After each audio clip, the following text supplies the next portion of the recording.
What's going on, everybody? I hope everyone's having a fantastic evening, afternoon, pre-noon, no matter where you are in the world. I'm Hasan Piker, and this is the HasanAbi broadcast coming to you live from sunny California, Los Angeles. We are live, folks. I hope all the boys, girls, and MBs are having a fantastic day. I know I am. So far, so good. It is April 1st, 2021, 10:51 a.m., and I'm early. I am early as hell.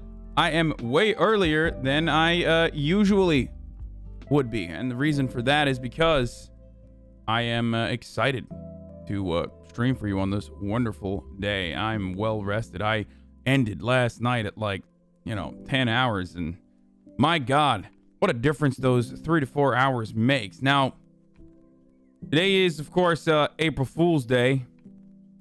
So, we're going to be doing all politics today, boys. All politics, all day. 90 Day Fiance, just politics, just reacts. No more Grand Theft Auto roleplay. I deleted it. And, get excited for that, obviously. All of the things that some of the outspoken members in the community have demanded, All of your favorite emotes are coming. Dank Hug is coming back. It's a Dank Hug only stream for the most part. We're just doing only Dank Hug, okay? Dank Hug only. Like, I don't want you guys to ever, at any moment, no pissing for me. Like Bessemer, Alabama style. No peeing for me. No pooping for me. No moving, no looking away from the camera for me. I will literally just sit here for every single moment. No pausing videos. Okay, no more pausing videos. We're just watching the video through and through. I will add very little commentary.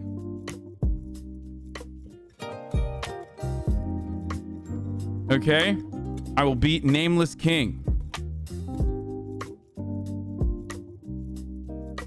I'm gonna do all of it. Are you doing hashtag ad or hashtag ditch? What? No, I'm going to do a hashtag ad tomorrow. I was supposed to do it today. So originally I thought, Magic the Gathering, the people that work on their marketing team are I think, low-key, very lefty. And they love Jordan, Yule, and they've wanted to have me do something with them for a while, right? And I was putting it off. And I was like, fuck it. I'll do it. This is because it was a perfect opportunity to do it because I've had the Dawn character. You know what I mean? I had the Dawn character who's like a nerd, and I was like, this is going to work perfectly. So I know something about Magic the Gathering, so I could learn about Magic the Gathering and then maybe incorporate that into my roleplay. So yeah, on April Fool's, I was going to do that. Oh, Chad owes me an apology. What? No. That's not a joke. The hashtag ad is literally not a joke. And I was gonna do it on April Fool's because a lot of people were probably gonna be like, there's no way he's actually playing Magic the Gathering. But today we're actually doing something that we've been setting up for a while now. And had a double clench. Today we are setting up something on Grand Theft Auto No Pixel for a while now. So I didn't want to fuck everyone else over, and I wanted to be a part of that.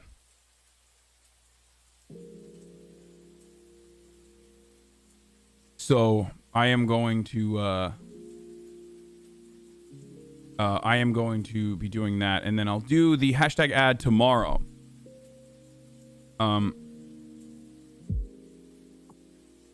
I will be doing the Magic the Gathering hashtag ad with John Idarola of the Young Turks. Meth and AK on GTRP later. Yes. But that was a joke, by the way. Of course, I'm not going to be doing politics all day. Of course, I'm going to be... Hold on. Yeah, I have an announcement. That was a lie. I lied to you. Okay? I lied to you big time. Do you understand? I haven't done Zooms in a while, so fucking I don't know. Should I just put it right here? Okay. I lied to you. I have an announcement. I lied to you. I lied directly to your face. I'm gonna pause every fucking video nonstop. Okay, as always, as I always do. I'm gonna keep doing exactly what I'm gonna do, and you know, of course, I'm gonna do politics today as well, obviously. But then afterwards, we're gonna dive into Grand Theft Auto roleplay. This is a really fun little sequence that I am going to be engaging in, where I will portray myself as a Customs and Border Patrol officer and basically intercept a puma that is flying in from Africa. And there's going to be some potentially like rebels that we fight, or not rebels, but like militia that we fight that are in Los Santos. There's going to be cops that get involved as well. It's going to be a lot of fucking fun. We have AKs that we picked up yesterday, last night. So I'm very excited about that. When is the Marjorie Taylor Greene thing happening? I really don't want to miss it. Tomorrow. That is going to happen tomorrow at 2 p.m. Pacific. So why did you swap lol W? That's actually good. What the fuck, dude? Yo, mods, we like to do a little bit of trolling around these parts. Hey, look at me. That's what you sound like when you do April Fool shit, okay? We like to do a little bit of trolling, don't we? I'm freaky. I'm damaged, okay? I'm twisted. Hello, it's April Fools. What's going on? It's April Fools. I'm fooling you. I'm damaged. Who?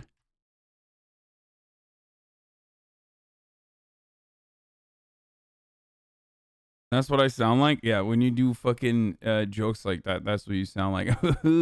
I'm so freaky. Oh, by the way, here you go, guys. I just wanted to say, shouts out to all the fucking nerds who lost their mind yesterday when I was like, so what happens when this debris falls? Like, do they do it? And the nerds were like, the debris from SpaceX exploration actually fall over the water, or before they hit they turn into nothing on impact. They fly, and all of a sudden there's no debris. That's what you sounded like yesterday. Well, turns out I was fucking right. This dumb himbo was more right than you, motherfuckers, you stupid nerds. Hasan the Hun, chat, it just burns up, lol. It's fine, SpaceX. I'll just reschedule my field work until next year again because I can't drive down a state highway or state beach. It's only public land and critical habitats. You just showered with rocket parts.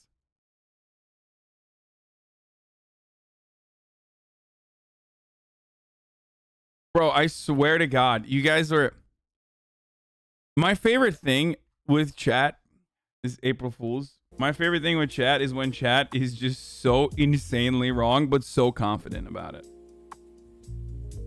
Like chat, and there was, and you can't even say, you literally can't say, oh, it was just one person equals chat. One person equals chat. Like, no, it wasn't one person. Like, it was literally just like a sea of people who were like, you're so stupid, dude. I can't believe how stupid you are. Pretty much the entirety of chat.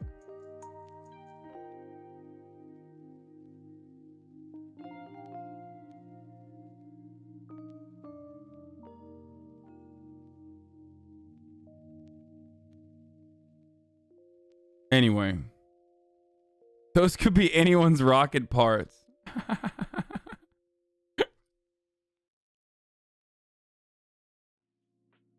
Anyway, I mean, we all said it burns up, but it depends on how far it goes in the atmosphere. I guess.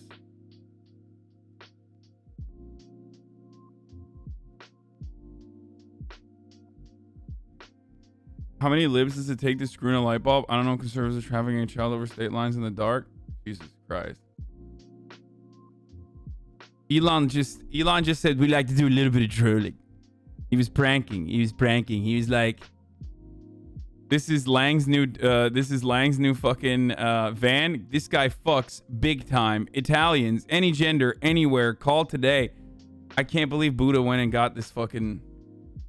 it's wild that he went and he purchased this. Oh, Marjorie Taylor Greene is out with a... Wait, what am I doing? I'm already fucking getting into the news right now. Hold on. Okay. So, personal news-wise, I went to sleep earlier last night, and it actually helped out a lot. I woke up early. I went and I worked out. I feel really good today. So that's part of the reason why I wanted to start early and get immediately into the news. So, and then afterwards, like I said, we have a lot of fun. I feel like there is a lot of professionals on the left who express contempt for poor people and unemployed people in subtle ways that they don't take a moment to reflect on it because they support the correct policies. I don't know, man. We're in depression and we need more labor on the left, more of labor on the left. Well, we are going to talk about that today. Something incredible is happening currently in Bessemer, Alabama. It's pretty much, it's something that even I thought was not possible, and it's looking very good at the moment. So we'll see. Do we ask about you doing an ad, or do we ask about your life? Like, what the fuck? We get the politics already. April Fools, don't ban me. Okay, can you guys please not do that? I know that some people wanted to organize and make the entire chat gray and then fucking shit on me all day, but like, you know that I don't have a filter. Like, I don't have a fucking bait filter. I'm just going to assume that you're being yourself, especially because a lot of you long-term community members can sometimes be fucking dickheads. You know what I mean? Just don't do it. Okay, it's Italian Boy Summer. What?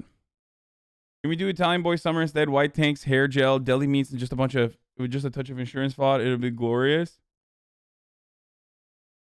I'm down to do Italian Boy Summer, boys. I mean, Italians is not white, though. You know what I'm saying? April Fools is dumb.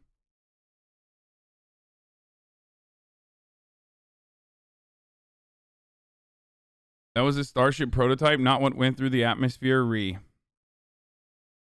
Yeah, here's the April Fool's challenge for you guys. Prank without making me mauled. I just don't like April Fools that much. I feel like it's just a holiday fucking... It's a holiday that revolves around deceit, okay? And I don't like that. I'm not very good at lying, so I just don't like it.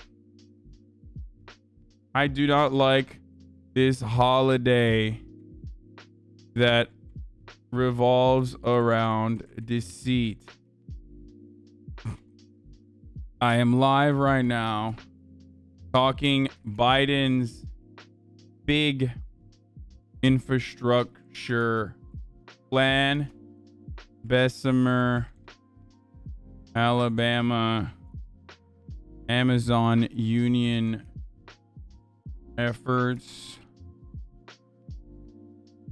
And then we have a huge Puma heist later.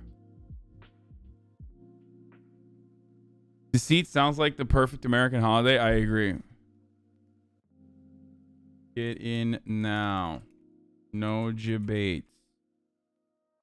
www.twitch.tv/HasanAbi. Part of the reason why I don't like April Fools, I think, part of the reason why I don't like April Fools is because, like, 90% of the news I look at is fake, right? It's all like everything that the Republicans put out there is mostly just fake news.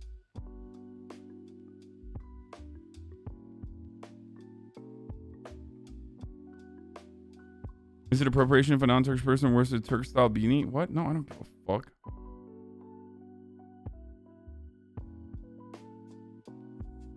You don't like it because you are indeed a fool.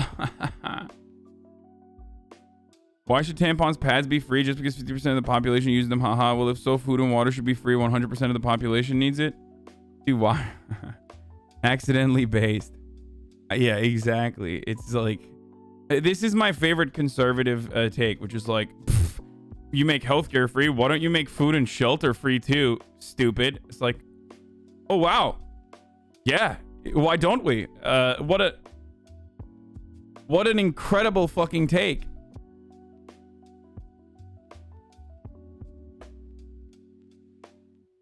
Turns out you and Buddha are literally the same person. Why?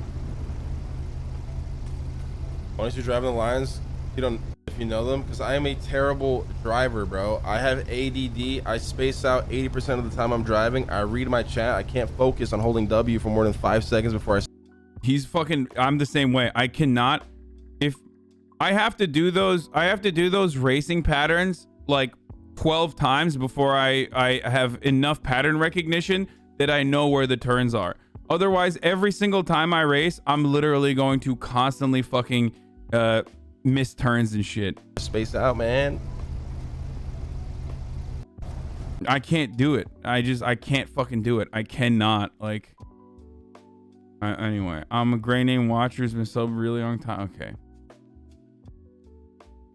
Are you aware that you are a Turkish bot in your chat that responds whenever someone says Türk var mı? Ahmet Alp? Wait, really?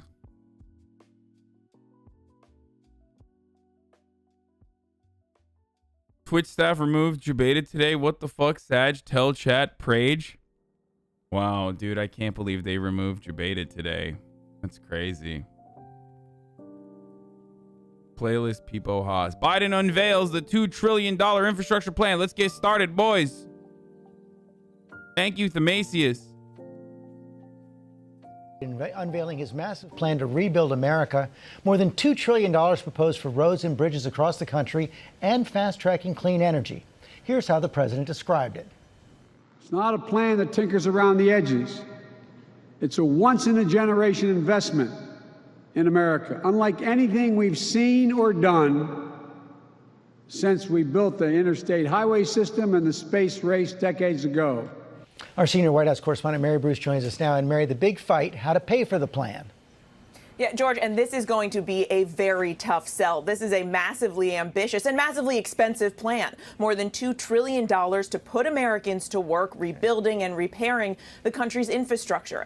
Bro, we have dog shit infrastructure. We have put it up. We have put off infrastructure spending for the longest fucking time. It is something that Republicans like. It's something that Democrats like. People that assume that the corporate tax rate raising is going to be a significant burden on corporations, or trying to actually eliminate some fucking tax loopholes is going to be a significant problem for corporations, exclusively so we can pay for the infrastructure that makes this country truly fucking great, are psychos. Okay? I despise people who are like, I can't believe taxes are meant to get high and get higher, and taxes are meant to get higher. This is not even talking about high-speed rail, dude. This is like, part of this program is just to fix our infrastructure that is crumbling, okay? Our grading is dog shit. Our infrastructure is dog shit for the most part. We are, you know what we are? We're the fucking multi-millionaire Twitch streamer who goes and purchases a fucking mansion and then literally just sits in filth all day and the walls are crumbling, all right? We have a decent infrastructure from the jump, or we had a decent infrastructure, thankfully, as a consequence of the New Deal. And then now, and now the walls have mold all over them, and we're not doing anything. We're not fixing the fucking house. We're not, and the roof is about to cave on our heads, all right? Fix the fucking house. It's ridiculous.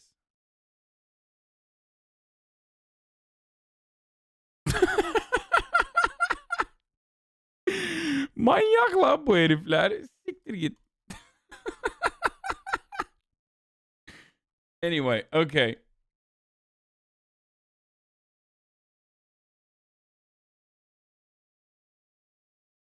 Walls have mold, water has lead, heated by gas.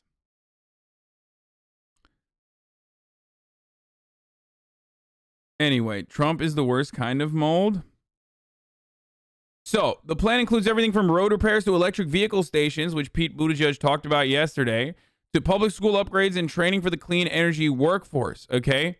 It's huge. This is big. This is big time. This is big time Tommy shit, okay? No ands, ifs, or buts. This is actually very solid. And then on top of that, Chuck Schumer has talked about maybe even adding the $15 minimum wage increase onto this infrastructure bill as well, which would be pretty poggers, okay? Seriously. It would be really good. This is really, really, really good. It's as much as a jobs program, one that looks to build the nation's clean energy workforce, expand manufacturing, boost caregiving as a profession to serve the elderly and disabled. This is the Green New Deal, but neutered and watered down for the Biden administration. It's still incredible, okay?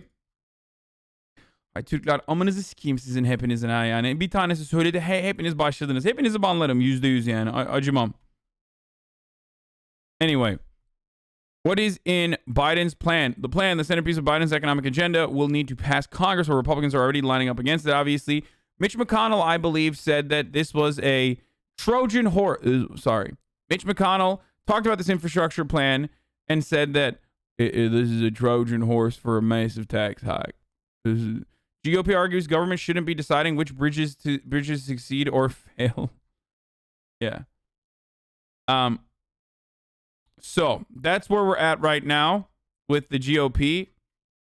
Let's talk about where the money is going to go. Transportation infrastructure gets $621 billion.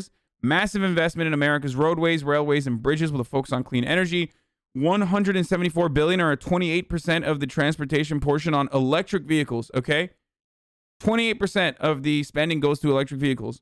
Network of 500,000 electric vehicle stations using electric vehicles and bus fleets, replacing the federal government's fleet of diesel transit vehicles with electric vehicles. It would also offer tax incentives and rebates for electric cars. Okay. About $115 billion would pay for fixing the roads and bridges. This is incredibly important.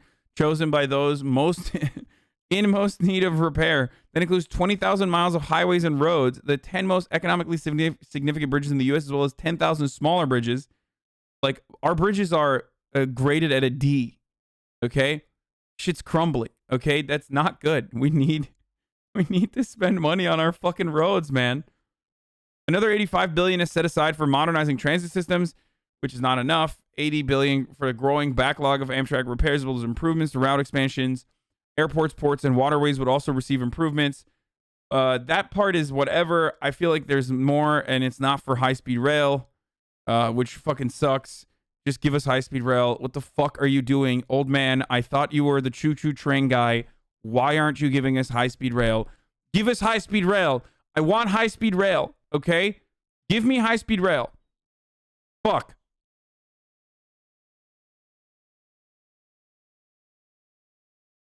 Anyway, the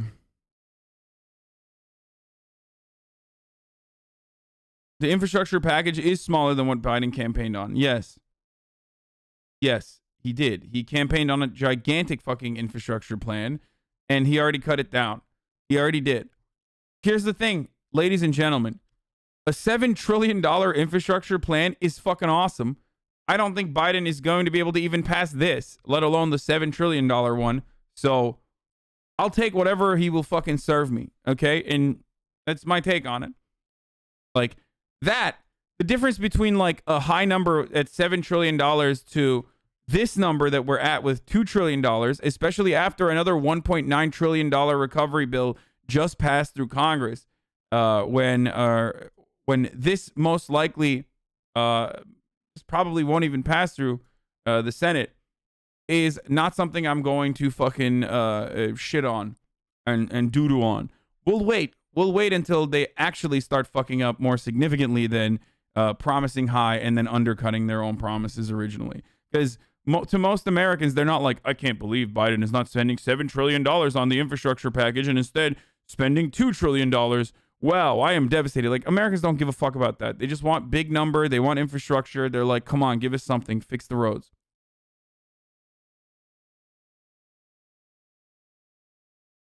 Okay.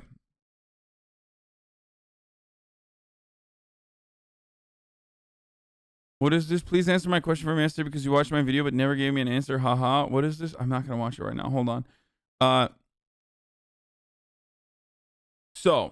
They're going to do a quality of life at home. Largest part of the plan focuses on American homes, school buildings, underground water infrastructure, and broadband expansion. Hugely important. Listen, this is not just Flint that has a water crisis. We know for a fact that Pittsburgh has a water crisis. We know for a fact that most impoverished neighborhoods in America, where industries have left a gigantic dent in the population and a gigantic dent in their economy, is experiencing lead poisoning, like significant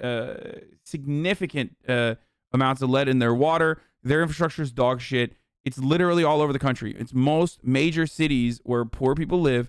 They have a serious problem with lead poisoning and shit like that. It's not just Flint. Flint has gotten the most coverage because it's been the worst, right? The GOP is claiming this will affect competition in the international marketplace. What are your thoughts on that argument? No, they're not. I've never heard that, and that makes no fucking sense. This is before we get to the reservations, of course. The tribal land is completely dog shit with getting water to be able to drink or shower in.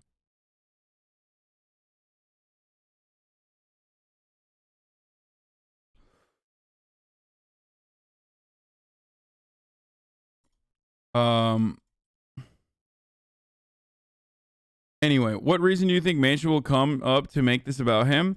Well, Joe Manchin has said that he is actually on board with a large infrastructure package. So I think most Democrats are going to be on board with this. I think in an honest world, which we do not live in an honest world, obviously, but if we were living in an honest world where Republicans actually operated in a more honest capacity, they would be on board with this. They would. Republicans were down to do infrastructure week, if you remember, under Donald Trump. So they should be on board with infrastructure spending. The only reason why they're not is because Democrats are doing it, and they don't want to give Democrats a fucking W. Do you see what I'm saying?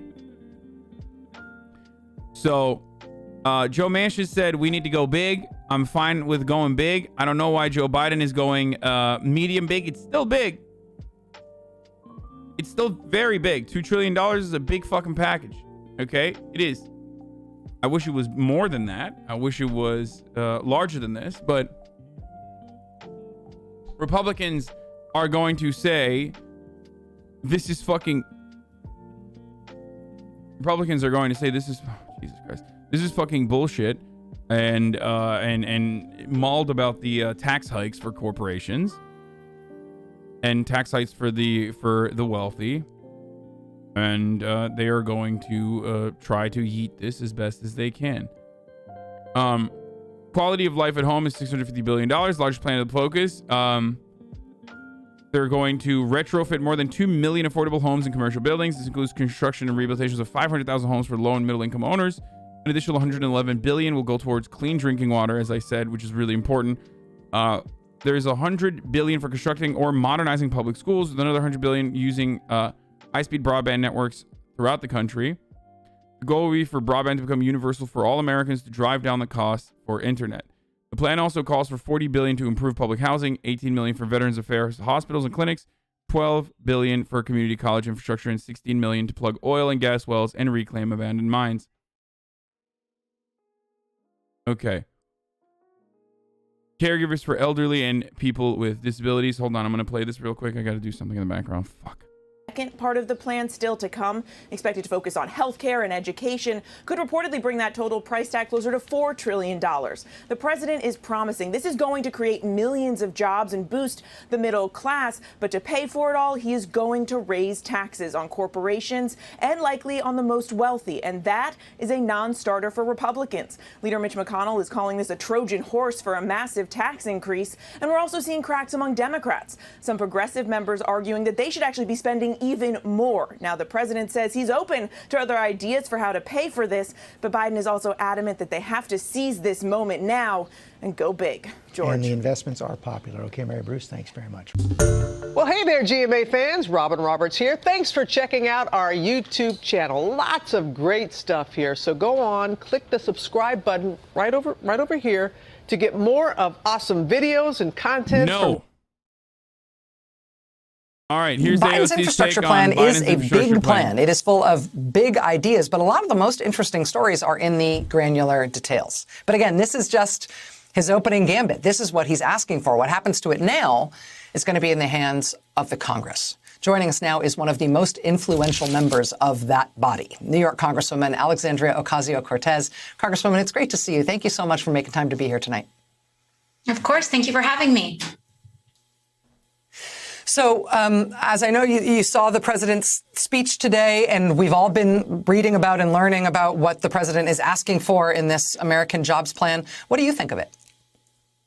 You know, I think that the vision that President Biden and the administration has laid out, you're right, has surprised a lot of us in a positive way. And in the detail and the thought that's here, the scope of it is really encouraging, except I think the how, that 2.2 trillion, 2.25 over 8 years, I have serious concerns that it's not enough to realize the very inspiring vision that Biden has advanced. And so I believe that those of us here, especially as progressives within the Democratic Party, we know that there is so much more opportunity here. And in order for us to realize this inspiring vision, we need to go way higher.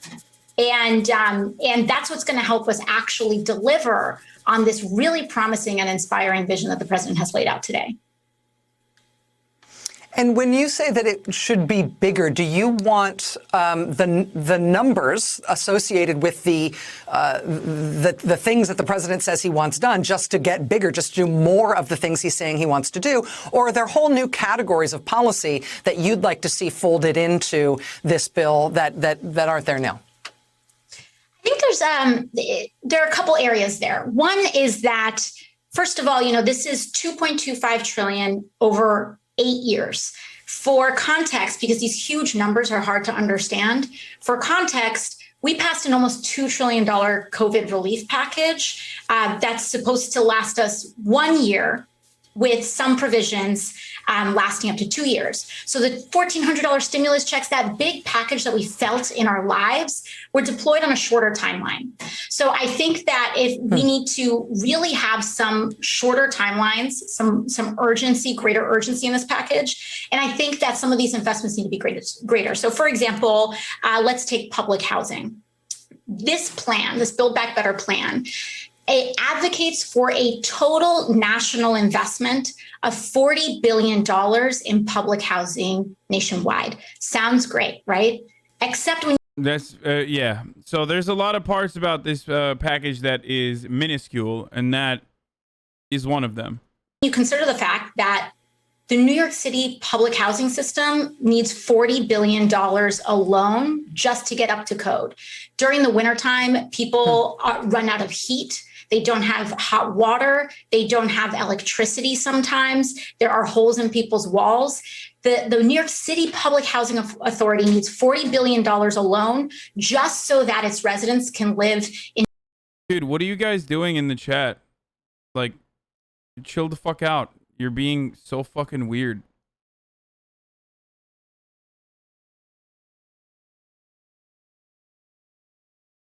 I don't know what you're doing. Like, stop being cringe, please. April Fools, right? Remember, you're just like mauling at random fucking people that you have created in your mind. Okay? In dignified housing because they've been underinvested in and starved, frankly, by Republican Congresses and administrations for so long. So for us to actually invest in national public housing infrastructure, we need to do way more in order for us to deliver on this promise in terms of a price tag there. Now, in terms of scope, I think, again, I really do have to commend some of these investments that are in here. And some of these details, like exclusionary zoning, are things that progressives have been talking about for a long time. So there is a lot of credit there. But on climate, we can also go more, we can go deeper, and we can have a more integrated approach in how we push on this issue. Again, I do commend the administration in its scope, but in order for us to meet that vision, I have real concerns that 2.2 trillion isn't actually going to get us there. So we're going to have to make deeper investments to actually renew public housing, to repeal the Faircloth Amendment, to increase our housing stock in the United States. And this, at the end of the day, is one of the greatest sources of income inequality in the country. Is there even any climate change policy in this? Yes, of course there's climate change policy. We already talked about it. Yes, there is obviously a fuckload of money in climate change as well. In the entire plan. It's not as focused at climate change, but there's training programs for renewable energy initiatives. I wouldn't call that climate change policy. Okay, guys. There always can be more, But if you say that there is no fucking climate change policy in here, well, then you're wrong. EV recharge stations all around the fucking country. I think that it should focus more on building, like actually building renewable energy initiatives and adding more into R&D. It does currently add some funds into R&D, but there needs to be more, certainly. 300 billion of the plan is going into manufacturing, support for domestic production of technologies and critical goods. Around 50 billion will go towards semiconductor manufacturing and research. Spending $180 billion on new research and development with an emphasis on clean energy, fewer emissions, and climate change research. That total includes $100 billion for worker training and an increase of worker protection systems.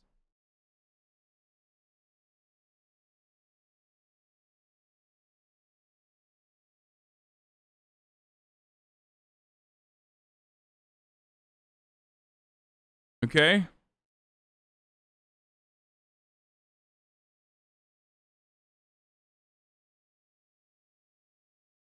Electric cars are more expensive environmentally than gas cars. Okay, dude. I'm not saying that the fucking EV recharge stations are the end-all be-all of climate change policy. That's precisely why I'm talking more about the retraining programs for renewable energy, okay?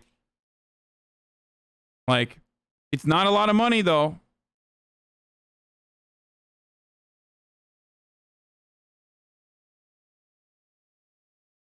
And I don't even believe what you're talking about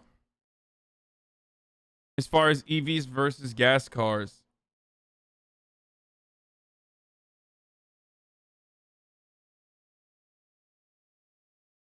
Okay, let's keep going. It's rooted in housing and real estate. In terms of how this is going to move, obviously this is the Biden administration's second big legislative lift. And I think we have to think of them as a living, breathing organism that learns lessons along the way. Clearly, I think a lot of what was going on with the COVID relief bills, they were thinking about things they wish they had done better or handled differently under the Obama administration. Now I think they're going to be approaching this infrastructure bill, learning the lesson. Where does the power that go into battery cars come from? Mostly oil currently. No, I understand. It's but you're doing that thing where it's a separate problem. You're doing that thing where you address a solution by pointing to a separate problem. That they just learned for what happened with COVID relief. And it was, I think, a surprise to many in the Beltway when Joe Biden said for COVID relief he wanted $1.9 trillion. Everybody assumed that would get whittled way down and some much smaller package would ultimately pass. It didn't. It did get cut down a little bit, but not that much. It was basically a $1.9 trillion plan.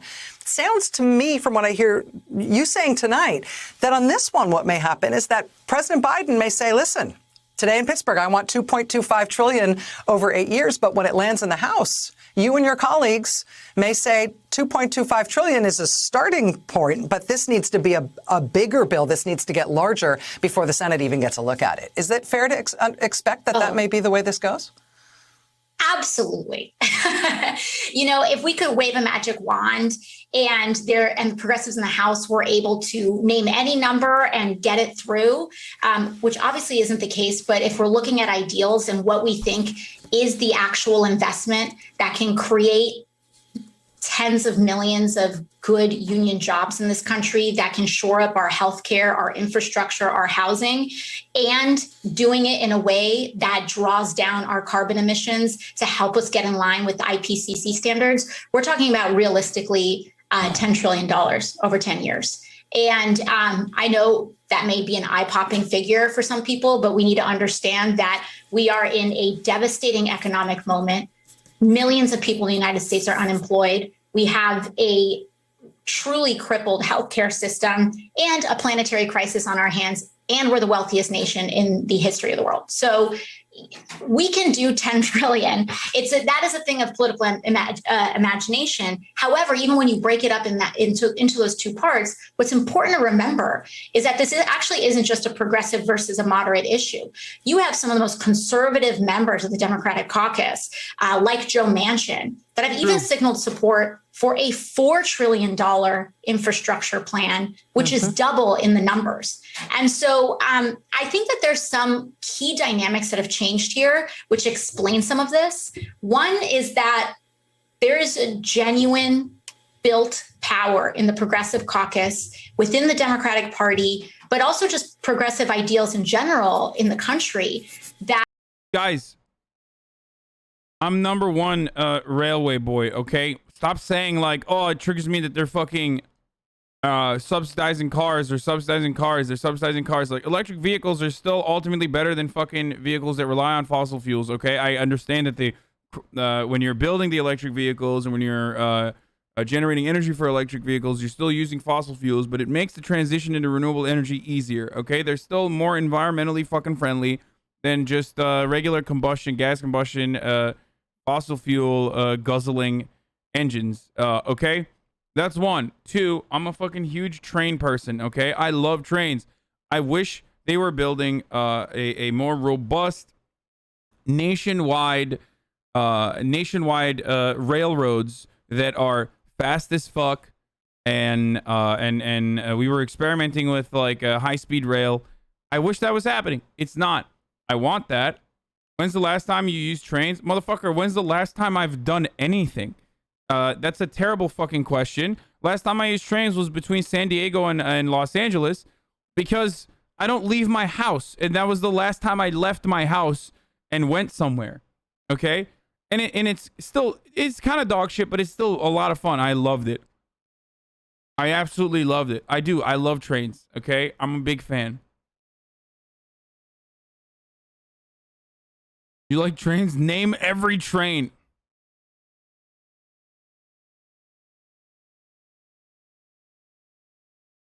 No, trains are fucking great. They're great. They're super great, dude. They are. They're cool as hell.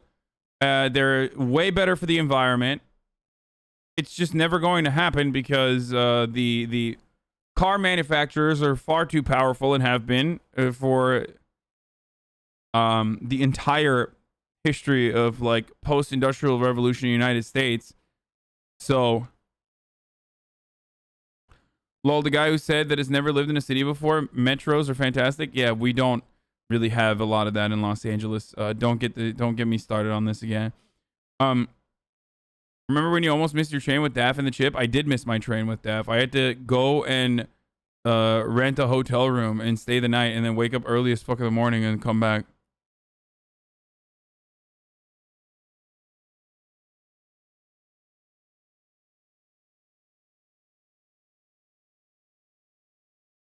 Anyway.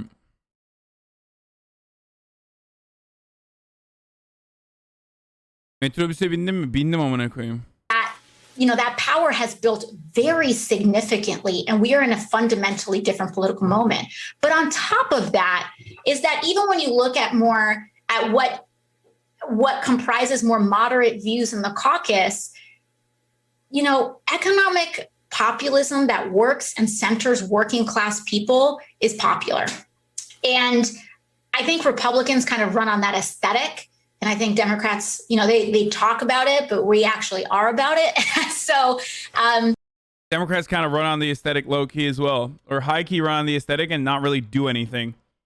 So let's be fucking real on that front. Democrats low key, high key, run on the aesthetic, don't actually fucking follow through on it. Okay. Just saying.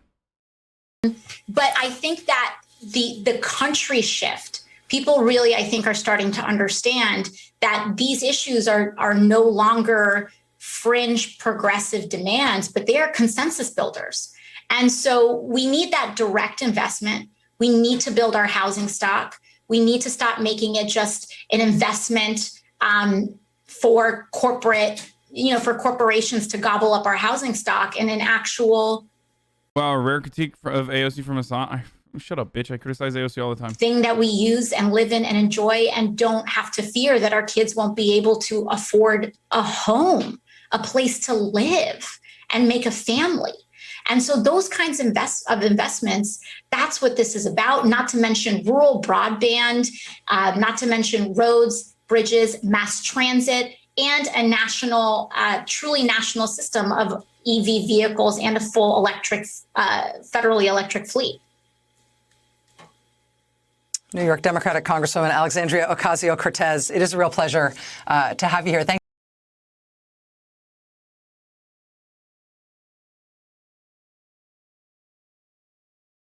What? Crazy how you talk about how much a billion is when an individual creates a super valuable business like Amazon, but progressives wanting to print trillions and spend it inefficiently is not a lot of money, I guess. Yes, the government, the American government, should be able to spend $1 trillion in infrastructure, because if the American government wasn't spending $1 trillion in infrastructure, then these incredibly valuable businesses like Amazon that have been created by a singular individual, as though Jeff Bezos literally fucking cloned himself and is working inside of distribution facilities on his own. His clones are actually working there, and it's not actually relying on that infrastructure to fucking exist, would exist. Okay? Amazon would not exist without the American government supplying a robust infrastructure and safety nets for its workers, and literally fucking roads that you can transport on top of like actual U.S. Postal Service that Amazon inevitably relies on by way of using like UPS and its own delivery systems when in areas that they don't want to go to because it's simply too inefficient. So shut the fuck up, you dumb, brainless, stupid, libertarian dipshit.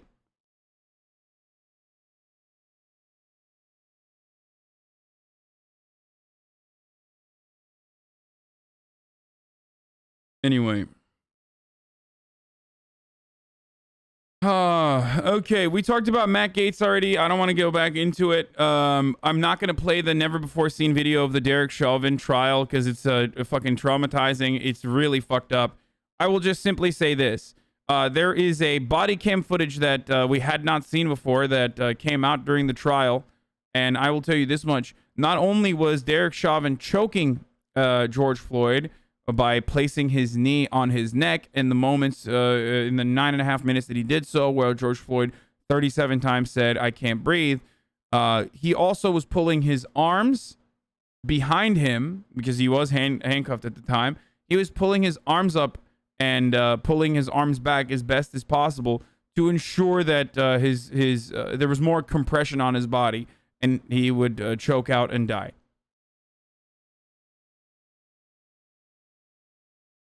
Okay. American infrastructure is crumbling. Okay, we can watch this in a little bit.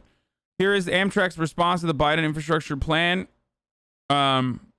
It's April 1st, so I'm like legitimately worried. They're proposing 30 plus new routes, 20 plus enhanced existing routes, 20 million more annual rides, better service to cities like Houston, ATL, Cincinnati, new service to underserved cities like Las Vegas, Nashville, Columbus, Phoenix. I mean, it's still not good. It's still not good.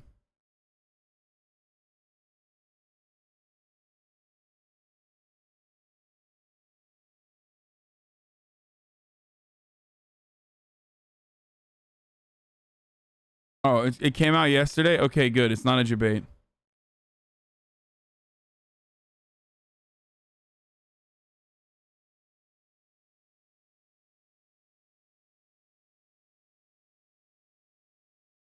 The fuck do you want, bro? A train in every backyard? Yes.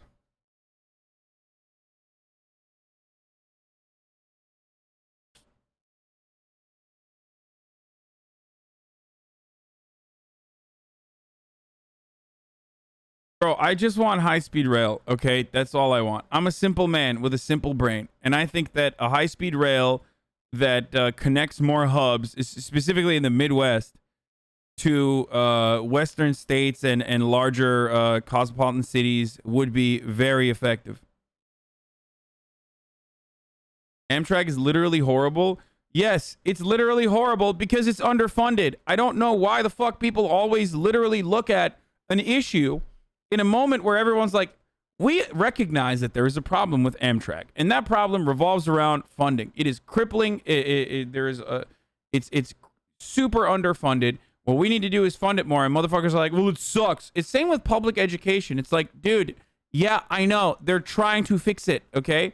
They are literally trying to put more money into it, so you shut the fuck up. It works. It works in other countries, okay? Are you telling me that the pussies over in European countries that omelette du fromage and eat baguette, oui, every fucking day can do this shit better than we can in America? I thought we were America, damn it! Okay? Why do you hate America?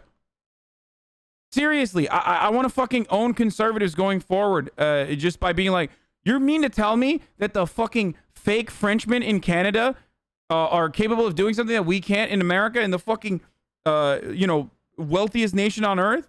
Greatest country on the fucking planet, baby. Are you telling me that we can't fucking make trains, goddammit?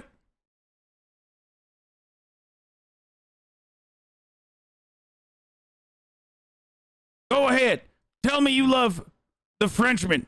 Tell it to me right now, brother. Tell it to me straight. You mean to tell me that the goddamn omelette du fromage Frenchman and the fake Frenchman over at Canada land, which is not even a real goddamn country, imagine having a leaf on your flag, are doing a better job with public transportation than we are here in the United States of America? Are you out of your fucking mind?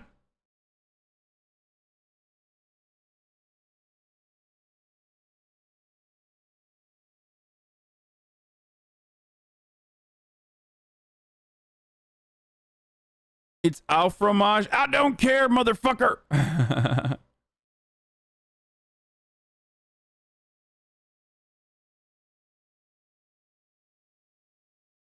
Public education has only been increasing in funding, though, since the 50s when the quality was better. Oh, that's crazy, dude. I can't believe that, like, public education funding has increased since the 50s. Yeah, of course it's fucking increases the 50s. Everything, funding for everything is increases the fucking 50s. It doesn't mean that it's adjusted to the population size, and it doesn't mean that it's, like, increased appropriately.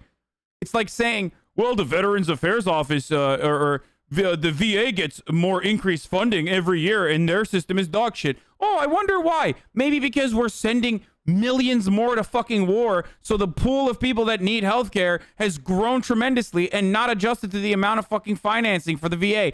I don't know. That might have something to do with it. It's such a dumb fuck argument to literally launch and advance. I'm just letting you know right now.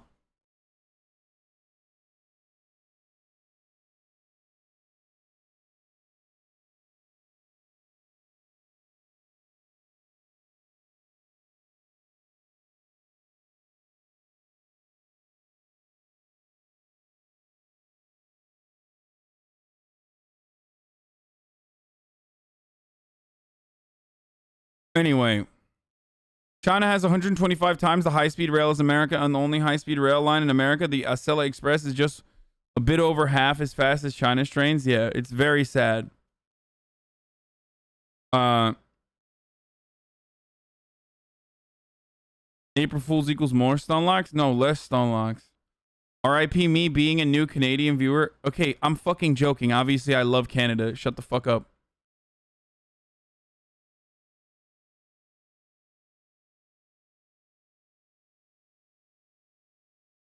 Anyway, let's watch America's crumbling infrastructure real quick, see what the fuck's going on.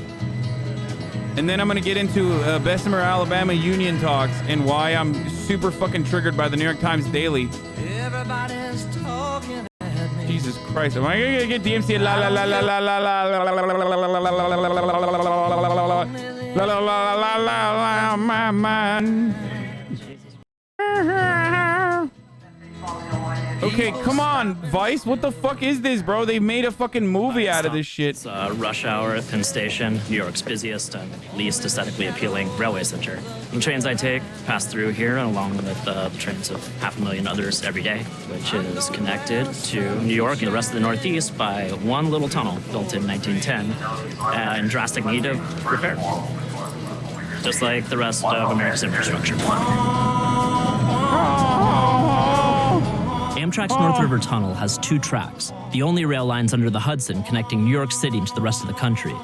This bottleneck gets even worse at winter when ice forms in cracks left by Hurricane Sandy and 100 years of general wear and tear, forcing Amtrak to periodically shut down the tunnels and defrost their catenary electrical lines. We're actually looking around the wire. Usually there's icicles. Once we see it, we stop and we knock it down.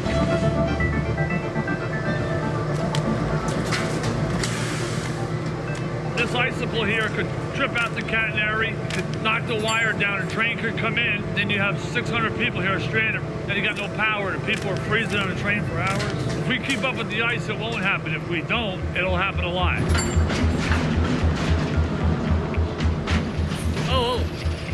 look at that right there. There's a perfect spot. Why is all infrastructure centered around where New Yorkers can go? Are you fucking stupid? This is one element of infrastructure, but obviously northeastern infrastructure is going to focus on fucking hubs where most people live. Like, I'm sorry that like your fucking Connecticut backyard is not getting as much play on an argument being made about infrastructure. Like, oh, I don't understand. Why aren't they talking about Maine? I'm so confused like right now. Hold on, guys. Careful. You all right? Everybody all right? That's what happens. What happens? An outage. Right? Yeah. So we'll call the PD right now. Hey, did you lose the south tube? No? Okay, we're almost done in here. A lot of ice. Ice scraping and other emergency maintenance keeps the North River Tunnel in service, at least for now. But it's a Band-Aid solution to the complete overhaul the tunnel needs to make it through its second century intact. This thing needs to be rebuilt, essentially, from the inside out. So the idea here is to build a new tunnel, shift all the traffic into the new tunnel so that we can then come back and rebuild these so that when all is said and done, you have 4 tracks under the Hudson.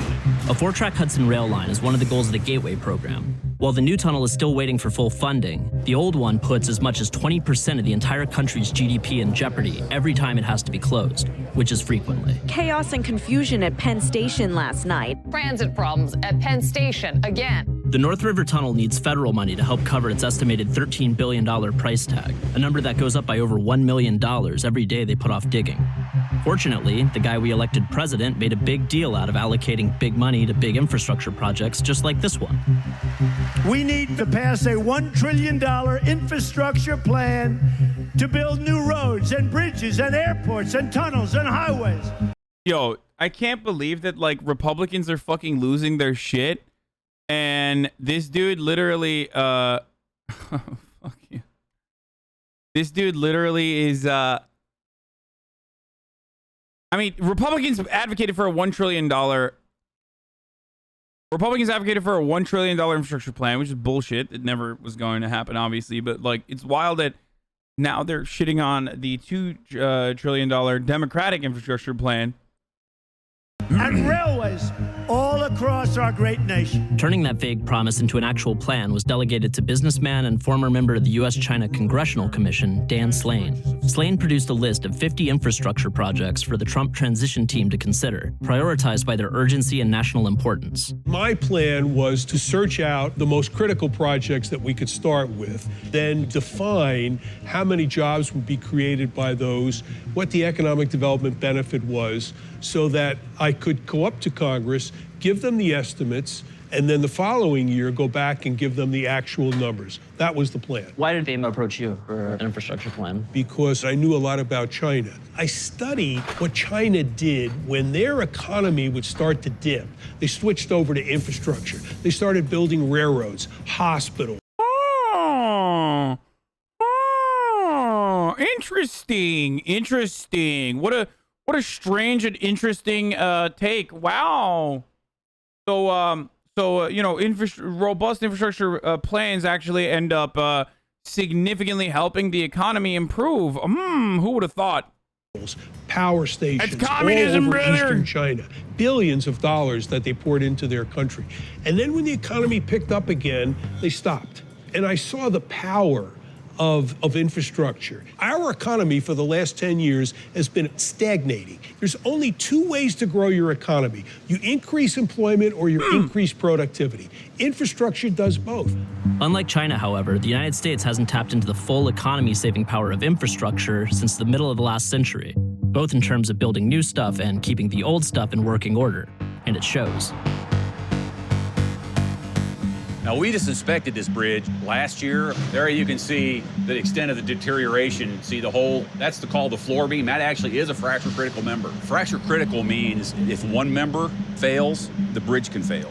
Okay. There's a hole on these, you know, pretty much every floor beam all the way through here. So the dates on these, that's just when they were noticed, or that's how we keep track of it. Every time when we come back the next time, we'll look at that writing and decide whether or not that hole has actually grown or not. And has this bridge undergone any like major renovations? This thing was built in 1940 something. Everything that's done to this bridge from now on will be a Band-Aid. So it's kind of like throwing money into a car that's not worth as much. Exactly. Yeah. Throwing money into a 20-year-old car. The National Bridge Inventory has a 0 to 9 scale, and this bridge is rated a 4, which puts it in deficient category. We will close it when it gets lower than a 3. If they were to lower the weight limiter and close the bridge, where would be the nearest crossing?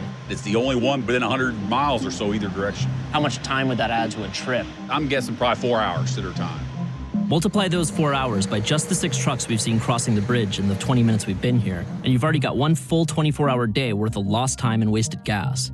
Then multiply that by the rest of the trucks on this route every day, and multiply that by the number of bridges in similar shape statewide, and finally multiply all that by 50 states and 365 days a year, and you can see how the American trucking industry claims to lose some $60 billion annually just to lousy infrastructure. But a big old chunk of American shipping is still done by exactly that, shipping. Bro, I don't even want to walk over that bridge. And motherfuckers are driving fucking tankers over it, okay? They're driving 18-wheelers over that shit, dude. That's America, baby! Time to crack over my motherfucking that motherfucking Mountain Dew and forget about America's problems, baby! Its initial engineering was done by Mother Nature. The man-made infrastructure on our country's waterways is as old and dilapidated. Yeah, I know. I'm so soy. This shit is really hard to open.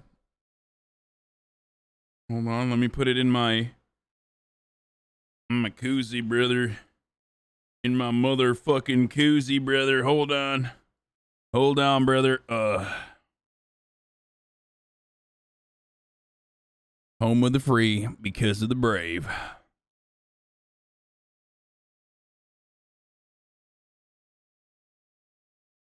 Dilapidated as its terrestrial counterparts. Tastes The Army like Corps of America. Engineers operates a network of locks and dams that allow cargo boats, barges, and pleasure craft alike to navigate the country's rivers both upstream and downstream from one elevation to another. This is Locks and Dam 52 on the Ohio River. This is America's single busiest lock. And it's coming up on its 90th birthday. That's very old, and things do break and closures do happen. When they do, it costs our economy some $1 billion every year. How much of this job is just kind of like waiting around on something to happen? I don't know. Some of it's waiting. It's the Army. It's hurry up and wait, but the river dictates this job. We arrived at Locks and Dam 52, smack in the middle of another closure, which by this point has become routine. A leak in the busiest lock and dam on the Ohio River. And once again, river traffic is at a halt at 52. Now, usually the water would be up to the top of the wickets when we get it all the way closed off. But last night, we're trying to raise the dam all the way to the pier. We got a hold of a wicket, and it came up sideways. When we let go of it, it washed over a couple other wickets and went downriver, so we lost that one. So we're going to regroup. We don't know exactly what shape it's in until we dive on it and pull them out. Like when you do something that's PogChamp. It's a 1927 dam, so at any time we could have a catastrophic failure, which is going to cost more money. It's a budget nightmare, I'm sure. We're kind of falling apart, but... The whole point of the Locks and Dam system is to prevent the river water from becoming too shallow for a boat to pass through it. While many of the 100-year-old parts still work fine, like this vintage Jazz-era steam engine, back in the 1920s, they were a genius when they built it. the parts that don't can cause some serious headaches, not just for the lock tenders, but for all the boats upriver. All those are those towboats. Damn, how many is that? A lot. That wraps around for several miles. That's normal?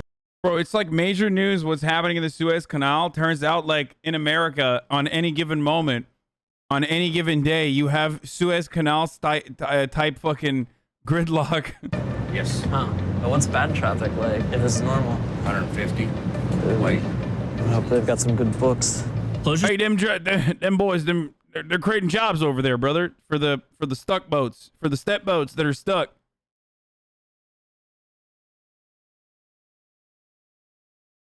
You know what I mean? Those are step boats, step brother boats. Nobody cares about the step boat economy. Closures of 52 have lasted as long as 18 days, and the consequent boat jams aren't just irritating, they're also expensive. Even having one boat wait here for 15 hours has been estimated to cost its company $80,000. We just have a lot of traffic here. This is the busiest lock in the United States. It's busier than the Panama Canal. Everything's coming through here. This is America's economy. Lock 52 is supposed to be replaced with a state-of-the-art dam back in the 90s, but it's still under construction. And this is just one out of a whole network of locks and dams on one river. The Army Corps of Engineers estimates that it needs a minimum of $5 billion worth of repairs to keep the entire inland waterways system navigable over the next 20 years. And for corn farmers like Paul Jeske and the rest of our agricultural heartland/breadbasket, there isn't really an alternative. These elevators are right in the best place you can possibly be to have the cheapest transportation for export. That is why we're so incredibly worried about the locks and dams going down. Who absorbs the cost of that? That either has to be paid for by us getting a lower price for our grain or paying more for the other inputs that we buy. The only source of that money, in my opinion, ultimately is the farmer. Even when the waterway's older infrastructure is working, the scale at which shipping technology and output have grown in the last 100 years has far outstripped some of its capabilities. We're about to pass through Lock 21 with a towboat pushing 150-foot barges. These young men will do is break off 9 from the 15, push those through, and then the boat will push the other 6 through. Rejoin until the next lock. Most of the United States' locks and dams aren't big enough for larger barge tows to pass through altogether, so they have to be split up and reassembled at every lock along their route. So now the boat's in the lock, the deckhands are going to break apart the 2 sections of barge. It's kind of amazing how low tech it is. The guy up top of the line is called a mule because that job used to be done by mules. No disrespect, but I just feel like they could give him a better title at this point. As slow-going as the waterways can get, they're still far and away the most efficient and really the only sustainable way of shipping cargo at this scale. If this were all to be shipped by train or trucks, how many would this take? With a 15-barge tow loaded at 9 foot, that'd be 225 jumbo hopper cars on a train, 870 semi-trucks. So that'd be 11 and a half miles bumper to bumper to move what's in these barges. That's crazy. Once the barges make Holy it through all the shit. locks and dams to the bottom of the river, they still have one more piece of faulty infrastructure to contend with before their goods can be shipped abroad: the Port of South Louisiana, also on Dan Slane's infrastructural fix-it list. This is the major export port for the United States. When you think about 31 states, most of them are shipping grain and agriculture down here. I mean, it's unbelievable. It's also pretty nice of France to sell it to us for so cheap. Right. What's going on down here? The major problem here is the silting at the mouth at a place called Southwest Pass. And the Corps doesn't have the resources to keep it open to a level of 50 feet draft. That's the new ships coming through the Panama Canal. So in 2016, they had to lower the draft to 41 feet. For every foot you lower, you lose $1 million in cargo. When you multiply 7,000 ships a year, the number is astronomical, making us less competitive in a global environment. The river becomes less viable to the ships that are being used. So it's the exact opposite when people say this will make us, like, infrastructure makes us less. This kind of infrastructure spending will make us less competitive in the international marketplace is the exact opposite. If you fix our dams, you are able to, for example, carry more weight on your cargo ships, which ultimately makes for more efficient transport, which literally will end up making you more competitive in the international marketplace. So You're going to have less of that tax revenue because people are going to take their ships elsewhere, right? It's just a downward spiral. Slane was pumped to see the administration tackle this downward spiral until it became clear that his list of infrastructure priorities was not itself a priority. When did you realize that the administration was kind of not taking your advice? February of 2017. My list was shelved at that point. Their approach is to take most of the infrastructure, dump it back onto the states, and they know that the states don't have the funding. The states are not going to raise taxes, and it's a way to coerce the states into using public-private partnerships, having Wall Street finance infrastructure. The conflict is Wall Street wants the maximum return on investment. When you have an asset that is the public good, you want... What he's describing is the same problem we run into with public education, the same problem we run into with the USPS, the same problem we run into with, and this might come as a shocker, Amtrak. The government is big. The government is inefficient, I guess. It's not cost efficient, but the government is a necessity. It's the same exact problem that you run into with healthcare as well. It's supposed to be costly because you're not doing it for cost efficiency. You're doing it because it's a necessity, okay? And ultimately, it yields significantly better returns for all workers, and ultimately, it yields significantly better returns on any sort of investment that you might make into the American economy as a corporation. At the minimum return on investment. So this is their plan, and it's going nowhere, and nothing will be built.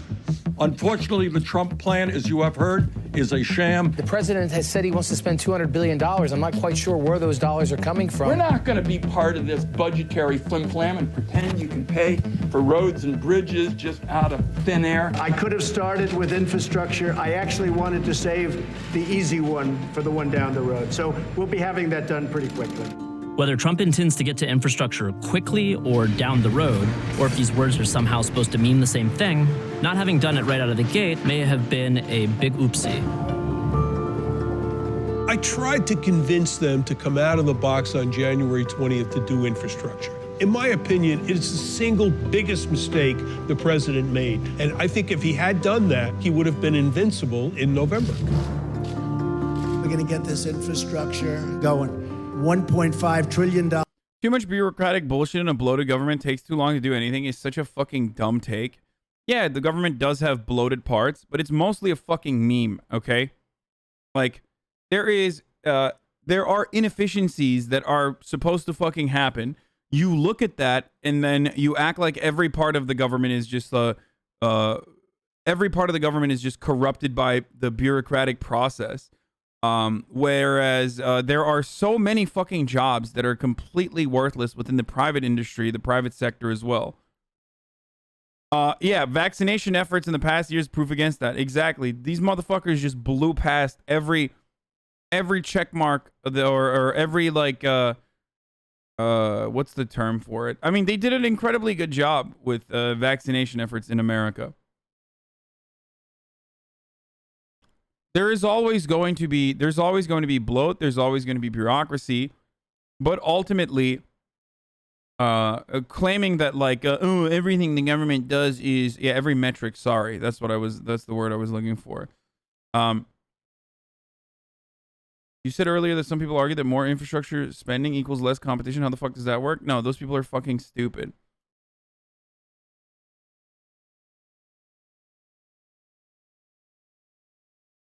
Can you explain what you mean by some aspects of the government being bloated being useful? No, bloat is not useful.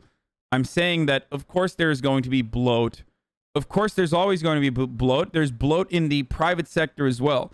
People make it seem as though the private sector's efficiency revolves exclusive, like the private sector is incredibly efficient in comparison to the government, and they're so much better, blah, blah, blah. And then they forget that monopolization efforts literally go against exactly what you're talking about. They fail to consider the lack of safety nets that very efficient companies like Amazon will subject their workers to because they can. And then beyond that, a lot of these white collar office jobs are not necessarily efficient. They're incredibly bloated too. You just fucking sit there and you watch me on twitch.tv because my boss makes $1 and you make a dime. That's why you watch the HasanAbi stream on company time. That's just how it is. Anyway, speaking of which, it is top of the hour every hour. It's time for a 60-second ad break, the first of the day, boys. I'm going to finish this video after this. But if you'd like to no longer see any ads, you can subscribe by purchasing a $5 subscription. Support the channel that way. Or you can subscribe for free. You can do it with an Amazon Prime by connecting your Amazon Prime account to your Twitch account. You get one free Prime subscription a month, and you will no longer see any of the ads. Here's the ad now. Here's the 1 minute ad now. Get those primers, boys. Investment in American infrastructure. We probably have to wait till after the election.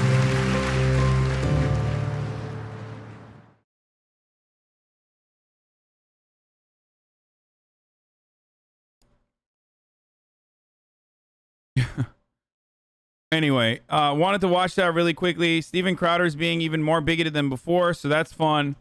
Wait, hold on.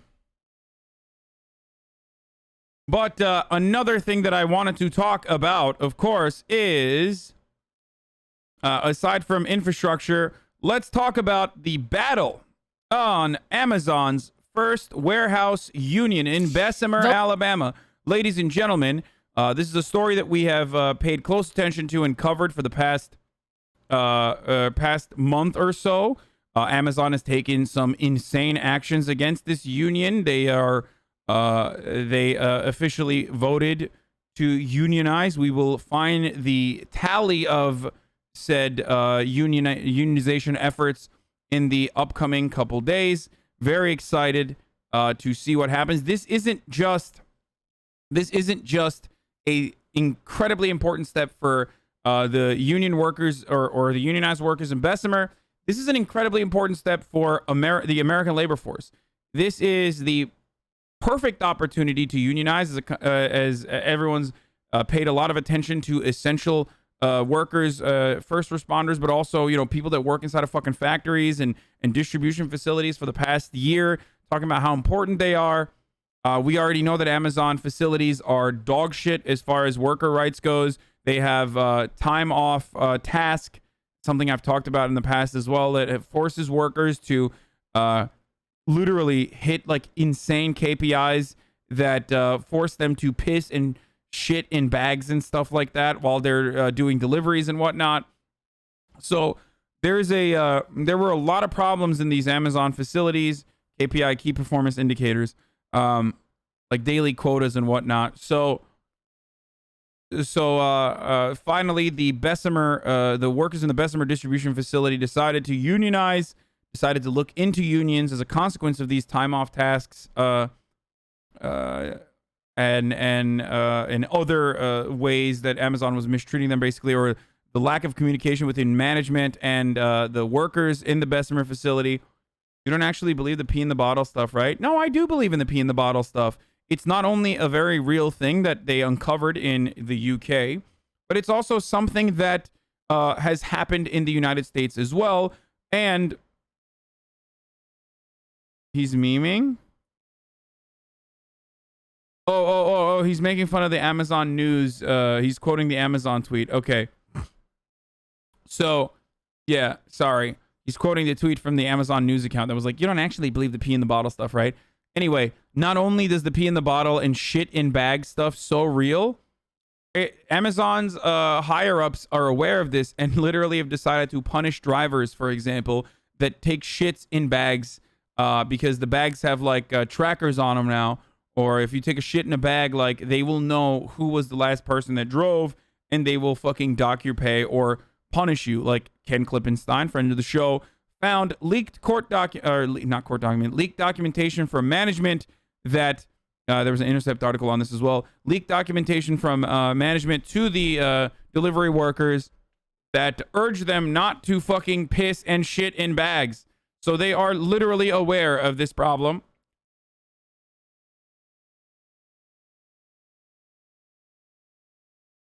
I'm currently a driver for Amazon through a DSP. We 110% you have to use bottles to pee, and I actually bought a specific bottle meant for peeing during long road trips. Yeah. So the reason for that is that Amazon tracks virtually everything you do inside of their facilities. You have a tracker that where your manager is paying close attention to how many seconds you are spending off task, not just minutes, literally seconds. The workers on Amazon will literally tell you within the distribution facility, specifically in Bessemer, Alabama, where the workers will tell you the moment, if you're a scanner, for example, as one of the workers was interviewed by the Daily for the New York Times, her task is a scanner, right? She's supposed to scan packages. Every moment that she's not scanning, even if she's like literally pressing a button, that's considered time off task. Okay? And there is no communication with the workers on like how much time off task or time away from task is considered fireable.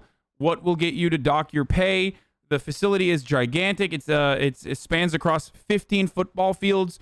So like walking from one point in the facility to another point in the facility because your manager told you to get like a fucking COVID vaccine or something is going to cost a shitload of time. No, it's not. Time off task starts at 5 minutes, dude. Okay, well, not according to the fucking people that work at the Bessemer facility, and you don't know that either. You know why I know you don't know that? Because motherfucking Amazon will not reveal when time off task starts clocking. So you are a fucking liar for saying, lol, that's not That's not true. It starts 5 minutes in. Like, that's literally not true.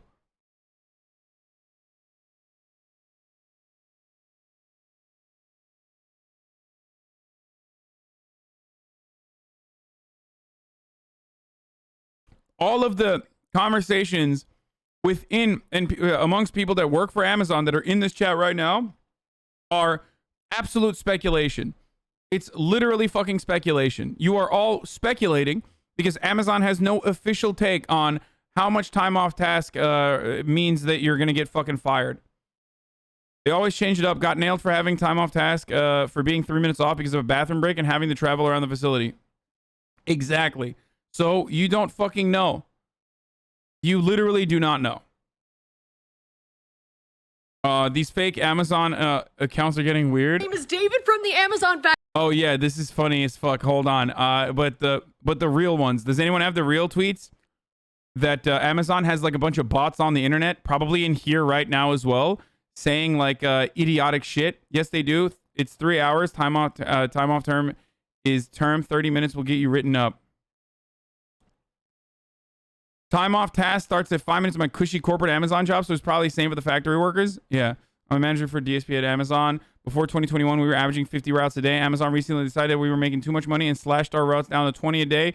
We had to lay off over 50 employees in a matter of weeks. Daily, our drivers have 150 to 175 stops where a bathroom is easily a 60-minute drive away. It's rough.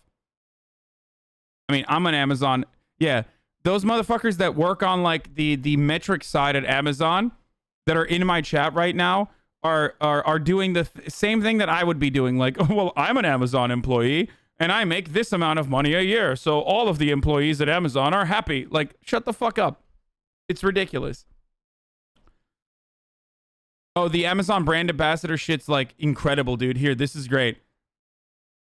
Amazon treats their workers like shit. Come at me, bots. Autobots transform and roll out. Actually, if Amazon did use bots to reply to social media, it would be more entertaining than me. At the building I work at, I don't feel mistreated. My safety and well-being are a top priority for my managers. Even I get to use a real bathroom when I want. I suffer from depression too, and at one point I wanted to quit Amazon, but I realized it was my fault for the problems I was dealing with and not Amazon's. I'm allowed to talk to people, but sometimes I don't want to. Now I have some great coworkers to pass the nights with.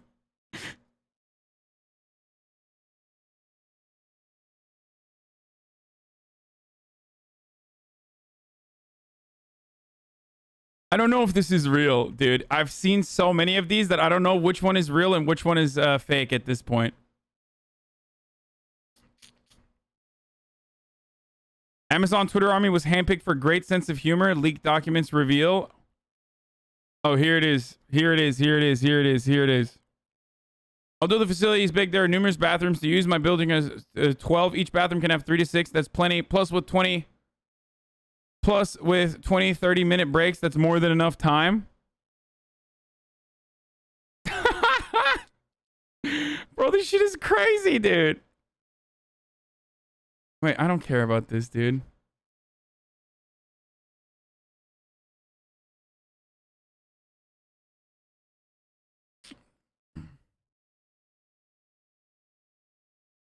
I used to be in management for Amazon, and I've seen people in TOT for 2 seconds. I can literally see them either fixing a pallet or helping someone else. I always clear them before it's too late. Yeah, it's according to some of the workers that work at the Bessemer facility exclusively. This is only from the Bessemer facility. It might be different for different parts of the supply chain, okay? But if you work in the Bessemer facility and you literally stop, your time off task is like immediately fucking clocked.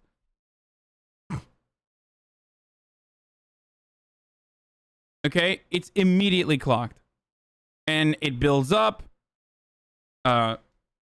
People that say, "Oh, it's for 30 minutes," is being ridiculous. I'm an Amazon employee. They let me have my phone in the bathroom so I can tweet about how good the treatment is. Complaining while using Bezos's platform.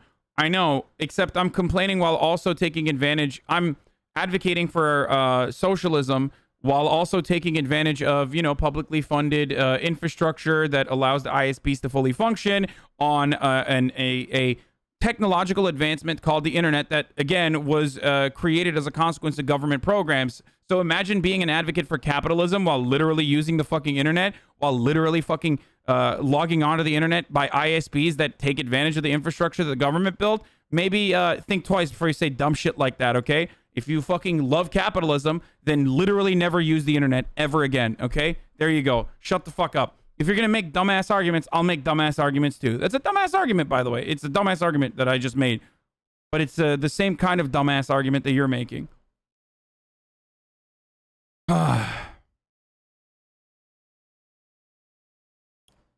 If socialism is when no iPhone, then capitalism is when no internet, okay?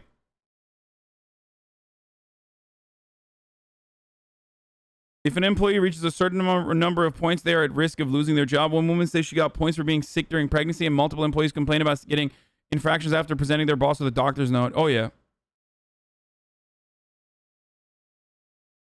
Oh, here it is. This is actually pretty sick. I love this video. I watched it earlier today. I wanted to talk about this. There's a lot more than just this as well. But here is some of the many benefits of being a part of a union from a union worker. Let's take a look. You pay $52 a fucking month in union dues. It's $500 plus a year, right? $500 plus a year. That sounds like a lot of money. You could buy a PlayStation with that. If you ask Amazon, that's literally what they will tell you. Unions are outside aberrations. They are ruining our fucking families from within. Also, holy shit, I just realized this guy literally looks like Vosh. What the fuck? Anyway, it's not. Let's take a look at what union dues does for my man over here. So there's a lot of talk about unions. One of corporations' favorite anti-union talking points are union dues. So let me tell you what I get for my $52 a month. Currently make $24 an hour in 2024. I'll be making $26 an hour. All my raises are pre-negotiated 5 years in advance, and every 5 years we renegotiate. My health care is beyond what they call a Cadillac plan and is 100% paid for. I don't pay a dime towards it. I have a $20 copay for doctor's visits, $10 for mental health, $100 for... Okay, I can't watch the rest of this. This motherfucker's literally flexing, dude. This motherfucker is living in a... This motherfucker has a better healthcare plan than I do, okay? And most Americans, if not all Americans, it's just like, stop flexing, bro. Emergency and a total out-of-pocket maximum of $150 only for medical equipment. After 30 years of service, I'm guaranteed $1,300 a month for the remainder of my life. I have every single major holiday off and paid. I have 5 paid sick days, 3 paid personal days, 2 weeks paid vacation, going to 3 with 8 years of service. With a total maximum of up to 5 weeks paid vacation after 30 years. I can elect to work those holidays for... So there's a lot of talk about unions. Yeah. So, not only do unions have a chance to, according to the National Bureau of Labor Statistics, at the very least, like, unions have the capacity to increase your pay by 10% or up to 14%, if I'm not mistaken. You literally, unions also, through collective bargaining agreements, have the capacity to improve the workplace conditions of non-unionized workplaces as well, because they have to become more competitive. They also have a chance to increase the pay of non-unionized workplaces as well. So even with this horrific dog shit, what they're here, poor camera quality? What do you mean? Oh, you're fucking debating. I don't know who the fuck that is.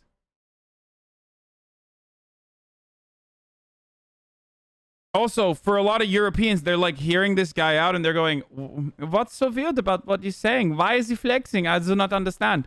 This is normal package for me. I don't understand. Why is this something that is a flex? I do not get it. Very, very interesting. I do not understand it. But it is a massive fucking flex for Americans, dude. This is McDonald's salary. I do not get it. Anyway, I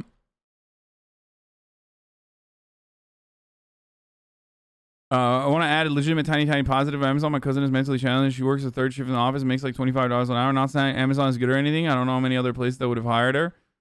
What? No, fuck Amazon, dude.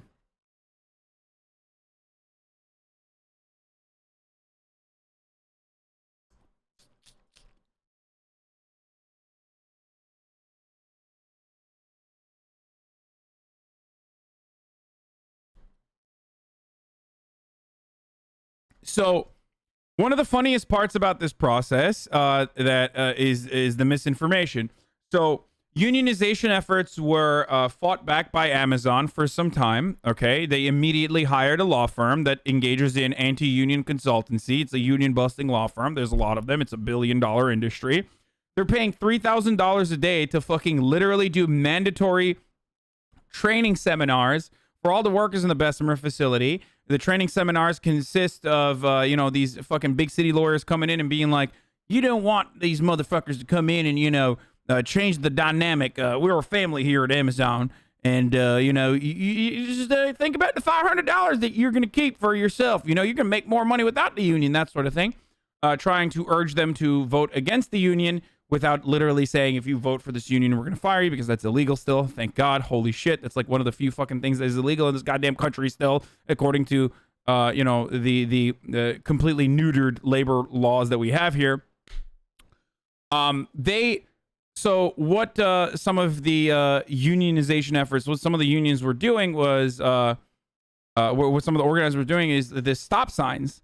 They would, on their way out of the facility, they would use the area, like the stopping light, to organize the stoplights, to organize. Amazon noticed that. Literally, higher management told them to fucking change the timing of the stoplights, so in order to make it as difficult as possible for any sort of unionization efforts to occur. Like, that's the level that they're at right now. Okay, they said they were implementing stronger COVID restrictions and forcing people not to talk to one another inside of at work.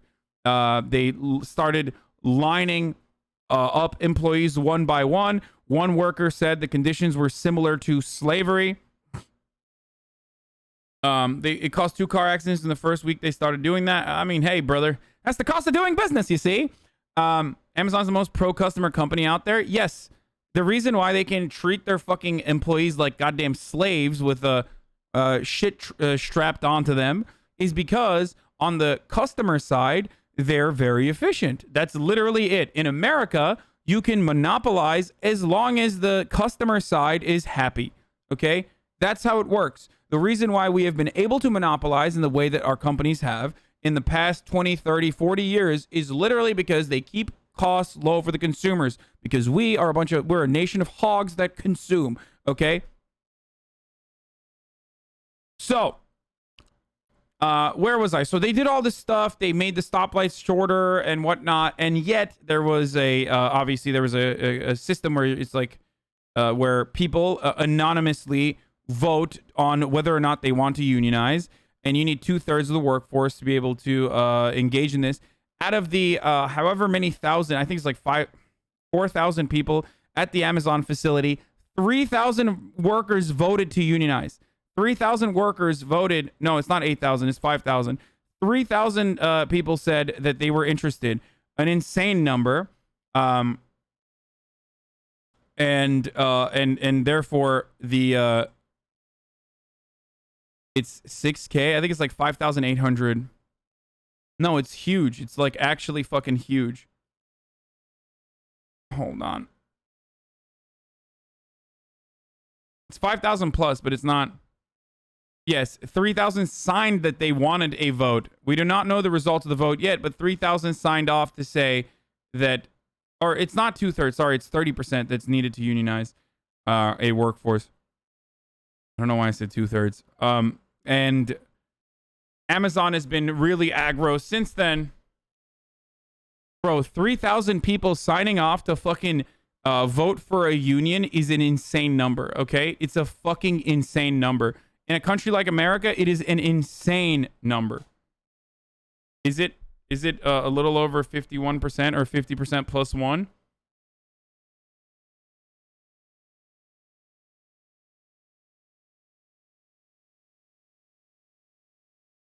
Okay, so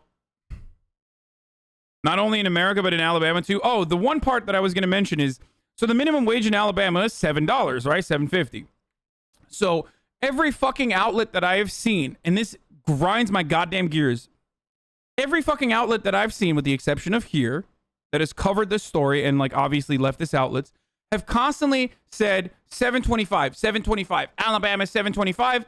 Amazon is paying $15 an hour. This is a significant leg up for Amazon, right? I mean, a significant leg up for the people of Bessemer. You know, Amazon's doing a favor to Bessemer, making it seem like Amazon's doing a favor to Bessemer. One, the $15 minimum wage was fought for by Bernie fucking Sanders. Two, the thing that really fucking frustrates me is when you look at not just all jobs and not just the minimum wage in Bessemer, Alabama, or Alabama in general, but comparable fucking distribution facility jobs. And the same, in that same area, there are other factories and there are other distribution facilities, and the average pay for someone working in a distribution facility in a competitor is $22 fucking dollars. So Amazon touting the $15 minimum wage there in their factories is bullshit. Okay, you have to look at the comparable fucking wages for unionized distribution facility workers in that same region, and they're getting $22.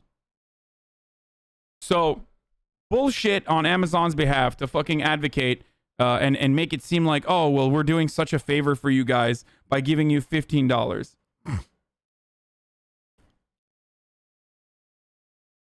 Anyway, literally the same thing here. My small town, New York, Target pays 22 and Amazon pays 15. Yep, exactly.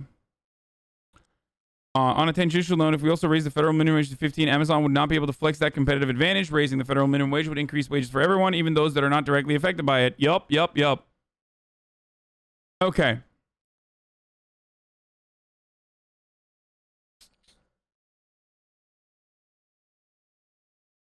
So,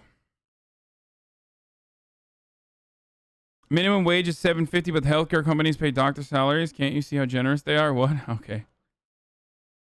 So, what triggered you about the daily coverage? I thought it was okay besides the Amazon's and progressive company stuff.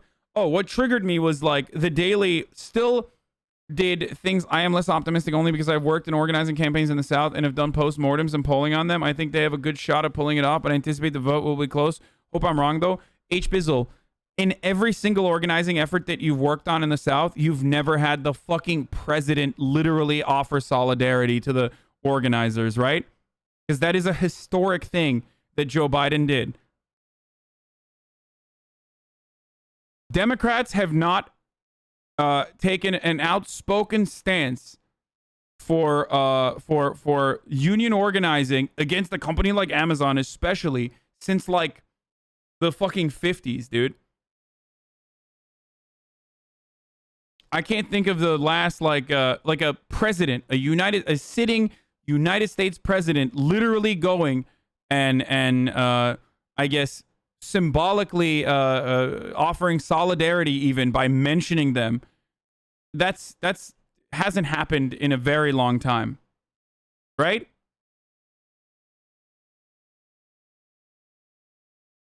No, it literally hasn't happened. No, it used to happen back in the fucking day. I mean, I don't know when the last time it happened.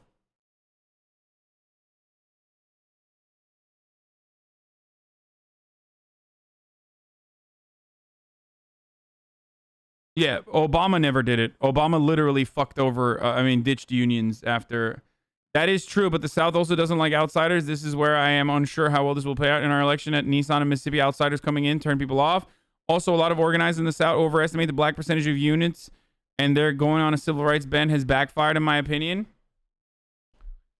I mean, the unionization rate for black workers in the United States of America is higher than the white labor force, so I feel like well, that's two different reasons. One, because there's less white collar black workers and blue collar jobs that are more prone to unionization end up being taken by black workers. But the other reason is, no matter what, it feels like black workers are comfortable with unions, at least more comfortable than fucking white workers are, you know?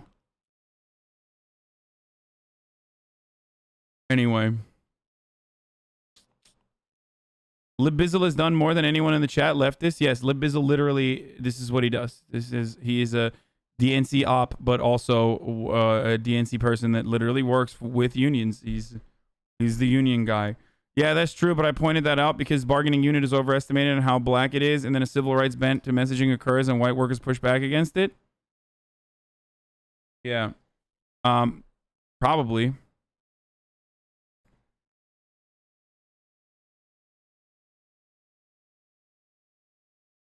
Imagine thinking the men and women on the line working next to you are outsiders, with a guy living in a mansion in LA off your province isn't LMFAO. No, the problem is with, I don't know if that was a shot against me or if you're talking about like literal fucking, if you're talking about like Jeff Bezos, but the problem is anti-union messaging is usually the same, okay? And I'll describe it to you very easily. One, they say that the union, the labor unions are outsiders coming in within your family. The corporation is literally your family, but the union somehow, which is predominantly made up of literal fucking workers that are doing the same job as you and operating on your behalf, collectively bargaining on your behalf, right? Made up of workers and is bargaining for workers. Those guys are the fucking outsiders. The other argument, of course, for unions always is like they're corrupt and the labor union bosses are buying fucking, you know, Beamers and Ferraris with your money and going on vacations with your money, and they're super corrupt and blah, blah, blah, blah, blah. So that's another argument. And they always say that your union dues would be better served if you bought something with that money for yourself. So,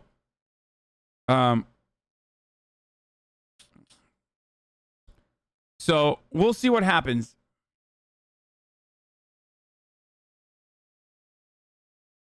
I hope Amazon crashes so you don't have a job anymore. You struggle to debate with chat who can't respond.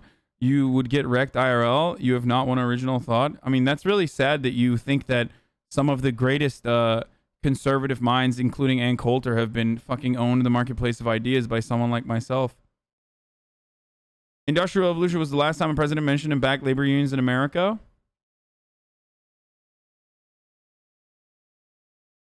Anyway.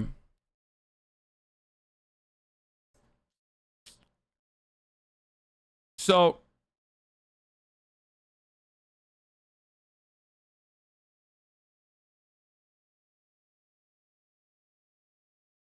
anyway, where were we? So, we'll see. Do you think black versus white unionization has to do with the loss of jobs, the company outsourcing post-unionization in places like Detroit and white labor cities? Did you just say Detroit is a white labor city?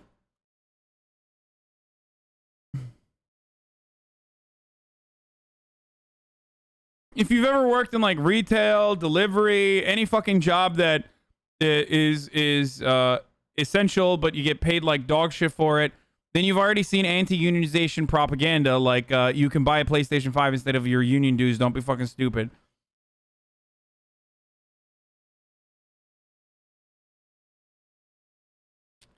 A few weeks ago, I was very pessimistic about the election. Saw similarities between our election and Nissan, but after Biden's statement and the reporting on the ground recently, I'm cautiously optimistic. Hope the workers make the right choice, but remember, it's their choice, and allowing them to decide is empowering regardless of the result. I mean, yeah, but it's still fucking dumb as shit if you as a worker in Bessemer, Alabama, end up voting against unionization efforts. Like, it's literally dumb as shit.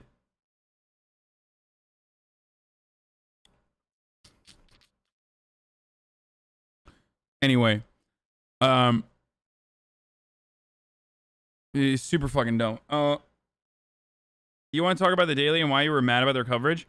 Bro, they still found a way to say that some workers are on board with the surveillance programs because some workers like the time, you know, the what was it called? Like time away from task or time off task, because it allows more productive workers to show how productive they actually are, and unproductive workers to not be able to get away with it. It's like, dude, what the fuck are you saying right now?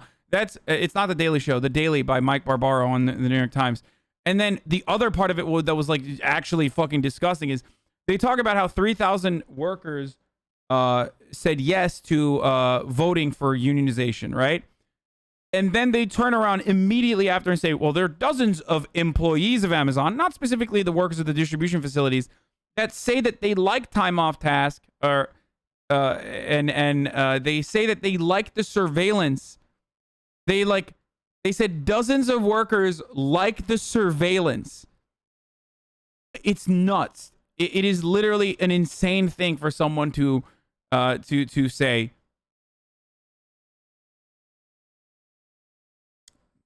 I am a worker at Amazon, and I am one of the dozens of people that enjoys the additional surveillance.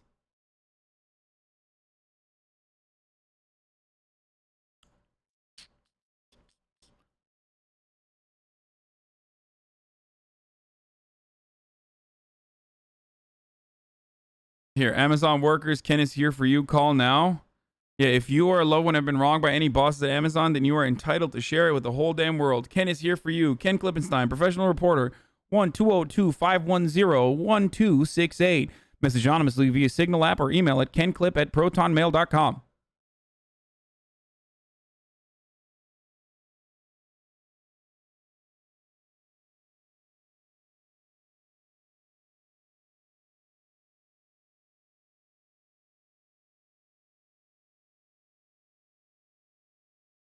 I've worked in retail, factory, and warehousing, and I would 100% would love the hit conservative. Would love if the hit conservative not doing his job would be punished instead of making me pick up the slack from their laziness. Republicans believe if they have a job, they're not parasites, but it's not true. It is. Dude, who gives a shit, dude? Ultimately, the fucking guy who's working less, you should be able to have a system where you all don't get fucking punished for the one guy that's working less, okay? That's something a fucking union can help you out in, all right? I hate these like dumbass anecdotes. Ultimately, you're all getting cucked, okay? You're working for someone else. Union dues cost around $700 a year. A new video game system with the latest hits sounds like fun. Put your money towards that instead of paying dues for the union. Delta, it's your money. Don't you think you should do it? Cash App, thank you for the 69 gifted subs.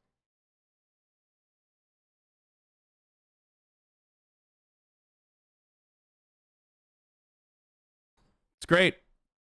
Let's take a Votes look. are being counted in one of America's most significant labor battles in decades. The outcome will determine whether a union can gain a foothold at Amazon. Organizers are promising union representation will improve the lives of nearly 6,000 people who work for the internet retail giant. Amazon is expected to push back to try to keep unions out. DW's Stefan Siemens went to Alabama to find out more.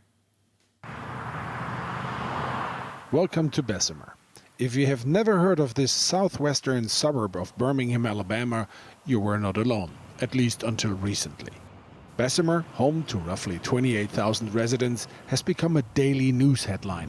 A beacon of hope for many, but for others it now symbolizes a vicious attack on good old capitalism. Bessemer is now at the center of the biggest and most important labor fight the United States has seen in decades, thanks to Amazon. So here we are at the Amazon Fulfillment Center right behind me here in Bessemer, Alabama. This place here, or better 5,800 workers who work here, could make history. Yes, history, but only in the United States. Why is that? Because Amazon was successful for the last almost 20 years to fight off any union effort to put cracks in the house of Bezos. This is the first time that a union has a real chance to get labor organized at Amazon.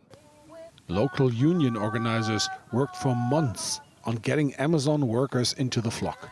Flyers and posters, rallies and sheer legwork. And this all came about because of this man, Daryl Richardson. Richardson felt things are not all that great at the Bessemer. Why the fuck did you guys say Vsauce? They don't tell you with increased pay because of a union you can buy multiple PlayStation 5s? Yeah. Amazon Fulfillment Center. If you late a minute, 15 minutes, they automatically gonna take an hour away from you. Why? I went late an hour, so why take an hour? So it's just a lot of stuff need to be changed.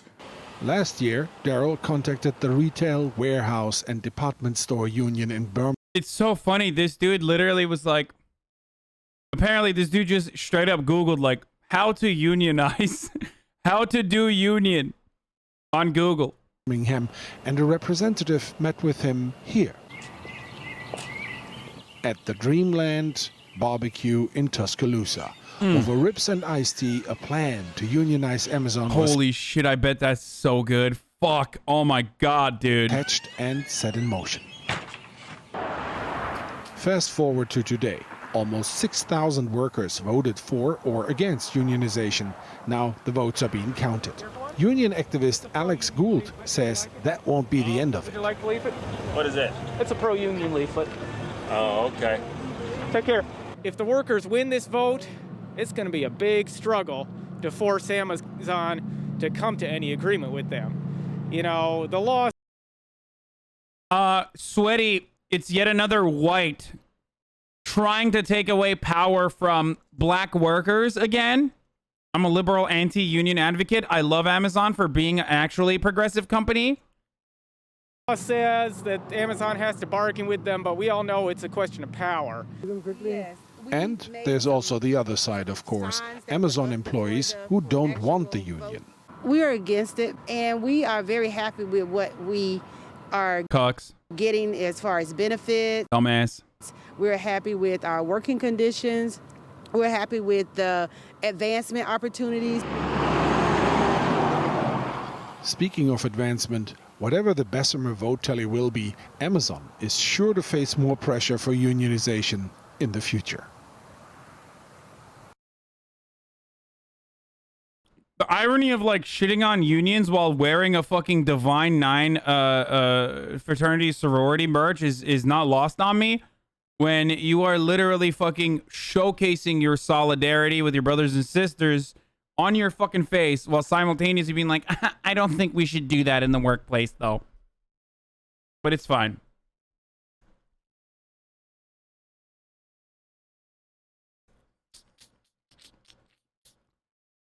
Anyway, so those were the two big things that I wanted to talk about. Have labor protections always been this shitty in America? Yes. I seriously can't understand why people don't want to unionize. It seems like there are no downsides. Probably works in HR. Yeah. No, I'm not going to watch this Skid Rain Johnny Harris. Okay, stop. Stop fucking throwing. Larry Lawton broke down 10 myths about unions in his most recent video. What?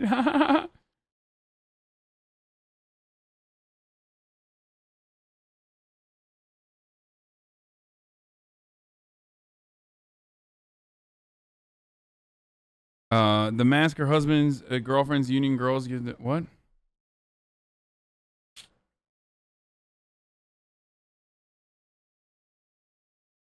Anyway, you need a haircut ASAP? Why? I like my haircut. Shut up. So if 30% vote yes and 70 vote no, the 70% has to pay dues. Everyone has to if the workplace votes for a union, then everyone has to be a part of the union. But it doesn't matter, because if the 30% vote yes and the 70% vote no, then they don't have a union. It has to be 50 plus. 30 is just for voting to vote for a union. My stepdad says unions cause the workers to be lazy wherever there's a union. How do I counter this dumbass take? Ask him why he's such a fucking cuck. Why does he like getting plowed by his fucking manager? Why does he like his manager fucking his wife every day, all day, for some fucking faceless, heartless, random fucking person that's living in one of these bi-coastal elitist cosmopolitan places that is a shareholder, so he has all the power in the fucking world over his life?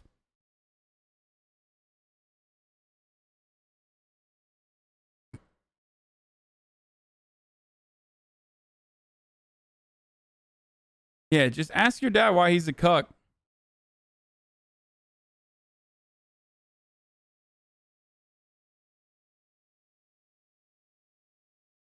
Hold on. Here you go. 1 second. Hello everyone, this is your Daily Dose of Internet. A scientist opened up a can of tuna and put the meat under a microscope.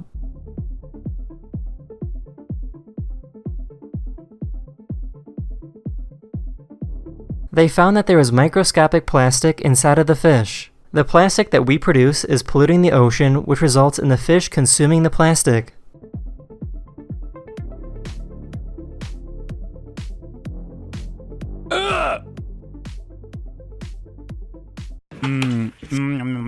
Plastic. So freaking. Excuse me! No! Babe, it's gonna. What are we? I don't know what I'm supposed to do. It's gonna break. It's coming. Oh Lord, it's coming. This shit's dope, dude. This diver drank a bottle of soda while upside down, underwater, and... Oh, that's doo-doo! Oh, that's doo-doo! Yo, that's what happens when you don't fix your fucking infrastructure, by the way, United States. Look at your future, the United States of America, and get excited.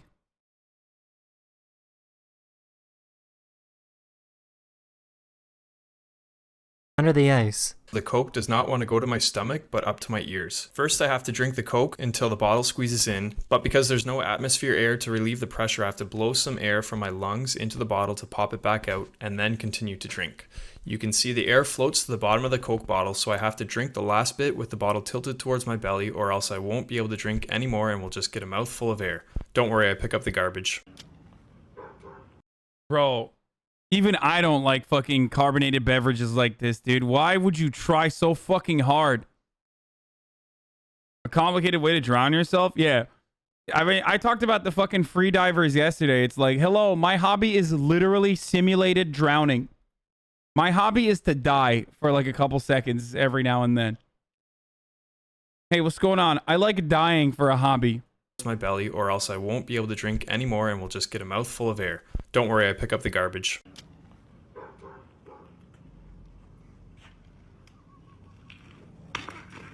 Here's a cool demonstration showing the magnetic fields of a magnet.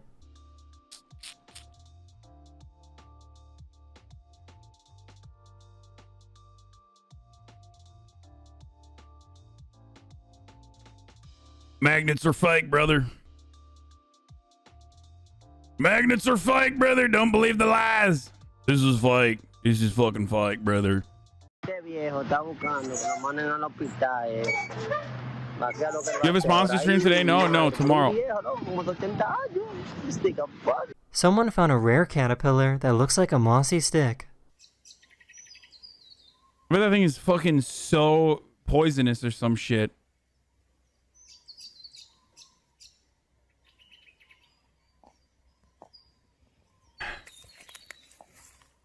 Bug snacks.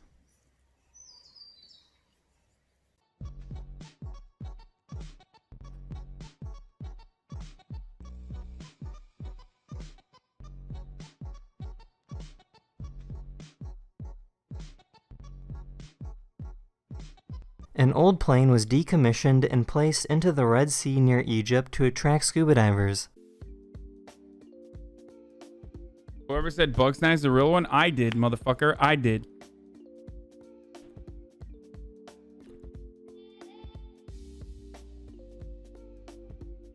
Turkish Airlines? Is it? Damn, this shit looks like NVE graphics mod, dude. That's the end of this video. I really hope you enjoyed, and I'll see you guys again very, very soon. Later. Hello everyone, this is your daily dose of internet. This person found a gemstone that looks exactly like the Cookie Monster. Get the fuck out of here, dude.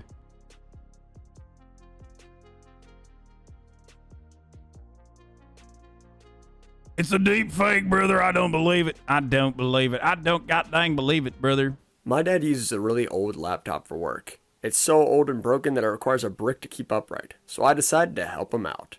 So I got him a new brick. I've seen that already. I've seen that TikTok. How? What? You're an... This person suffers from Tourette's syndrome, which means they have body movements that can't be controlled. As a result, trying to take a medical test can be very difficult. Just close your eyes. Sorry. Just close your eyes. I'm sorry. Ow! Sorry. It's a bloody conundrum. Sorry, close it. Sorry. Close your eyes. Oh god, oh god, oh god, oh god, oh god. What the fuck? Oh, Jesus Christ. I was thinking about it and it's like, fun fact, we still don't know why you can't just plus pole magnet or a minus pole magnet. They always come in pairs. That's got to be so fucking hard to do a COVID test on, because COVID tests are already, you know, I don't have Tourette's and it's already difficult as fuck for me to shove that thing up my nose. This is what happens when bananas and gravity meet a super sharp knife. I wish there was something more What? Holy shit, Fruit Ninja, dude. Look at that. You guys remember Fruit Ninja? I feel like Zoomers don't even know. I feel like Fruit Ninja is literally like a boomer thing at this point. That's God.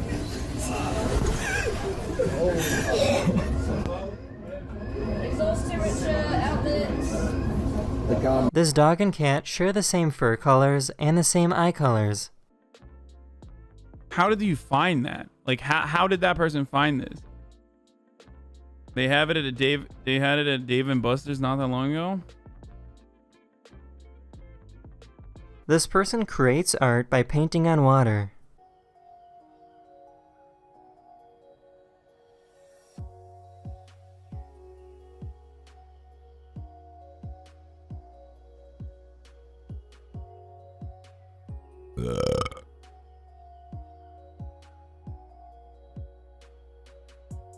This is Ebru Lambo. This ladybug took a sip of coffee.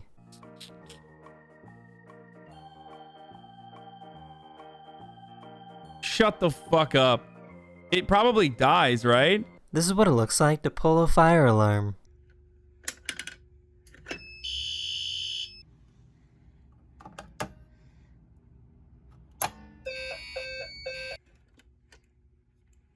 This person has the perfect fingies in hand for this. He's got like the perfect fucking potato fingers, dude. It's great. Where you're like, your knuckles are indented. You know what I mean? He's got the chonkers, yeah. Some sausage fingies. If all of the glaciers on Earth melted, the entire state of Florida would be underwater. That's the end of this video. I hope you learned something new. And I'll see you guys again very, very soon. Holy shit. Finally, Florida is gone, boys. Just kidding. That would not be good, okay? There's plenty of incredible people in Florida. I'm just saying, think about it, okay? Just think about what would happen. Oh, Crowder has been temporarily suspended from the YouTube. So we got a couple other things that I was going to watch here. Oh, how to double clutch, Tony. We'll look at that in a little bit. Marjorie Taylor Green. Oh, here's what Steven Crowder's new. Crowder has been temporarily suspended from YouTube, boys, and now his show has decided to, now with more racism, he said. Here's a shockingly racist bit mocking a segment about diversity of Sesame Street with two black Muppets. Hey, look, this leaf is red like Elmo's fur, and this leaf is brown like Wes's skin. Tread lightly there, Elmo. Elmo has a question. What it is, Elmo? Elmo wants to know why Wes's skin is brown. Oh, I know why, Elmo. My mom and dad told me it's because of melanin. Right, Dad? I ain't your dad. Melanin? What's that? Well, melanin is something we each have inside of our bodies that make the outside of our bodies the color that it is. It also gives us a competitive edge in all. Name one person worth saving in Florida. Moist critical. All sports besides swimming. Yep, can't do that. Fur color? I don't know. But if we all have melanin, why is Mr. Elijah's skin a darker brown than Wes's skin? Oh, good question, Elmo. It's because Mr. Elijah likes fat white asses. Ah. The color of our skin is an important part of who we are. In fact, it's the only thing that matters anymore. That's it. Just skin. And Elmo's fur is red and soft. And I sleep with a wave cap. Things on the outside, like our hair color and our noses, mouth, and eyes, are hated by the white man. That's why we're taking this city back. That's what we're gonna do, Elmo. Take it back and give it to the black man. Take it from the evil whites. That's what we're gonna do. You in or you out, Elmo? Elmo's an ally. It's melanin why you burned down Mr. Hooper's general store? Yeah, but that old Oriental's got insurance. Yes, we long for a world filled without anti-blackness, and we do it to dismantle the Western prescribed nuclear family.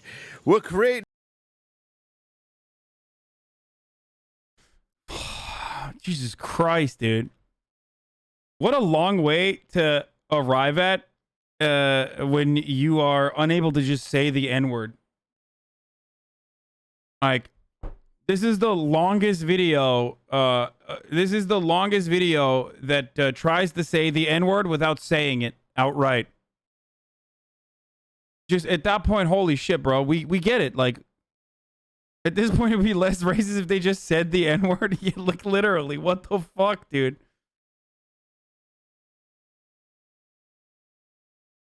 In our own paradise, like Wakanda.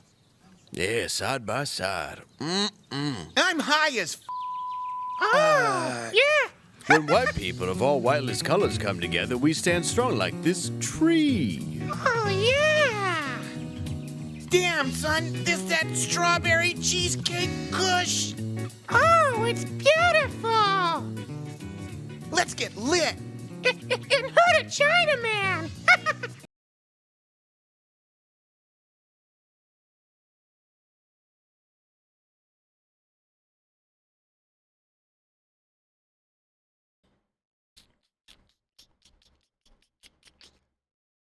Very cool.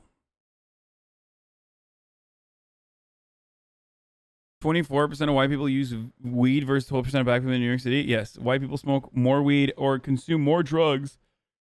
Or consume drugs at a higher frequency than black people do. And yet, black people are locked up more frequently for minor drug possession charges and also get longer sentences for it. But it doesn't matter. Steven Crowder, a white nationalist now? Yeah.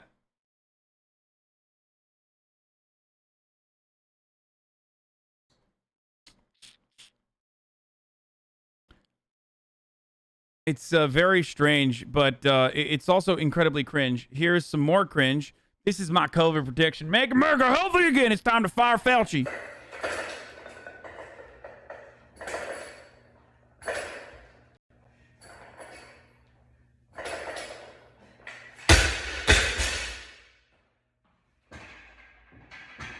God, the fucking kipping the kipping fucking pull-ups are she's such a CrossFit mom, dude. Jesus Christ, dude. She is such a fucking CrossFit mom, dude.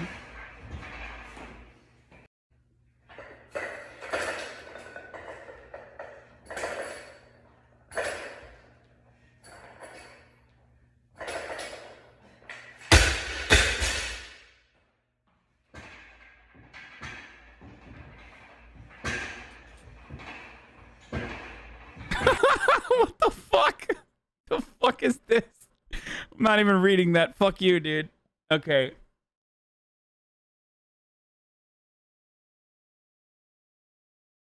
She looks like a goddamn salmon. Yeah. Would you still pipe? No, dude. Ew, what the fuck? I find her to be abhorrent, both personality-wise and also in looks. Is that a legit training move? Yes, if you've ever done CrossFit, then this is unironically what CrossFit trainers do, or used to do. I don't even know if they still do that. But they used to do that. Where is that trigger warning for these disgusting freaks? I'm sorry. Not them monkey in captivity pull-ups.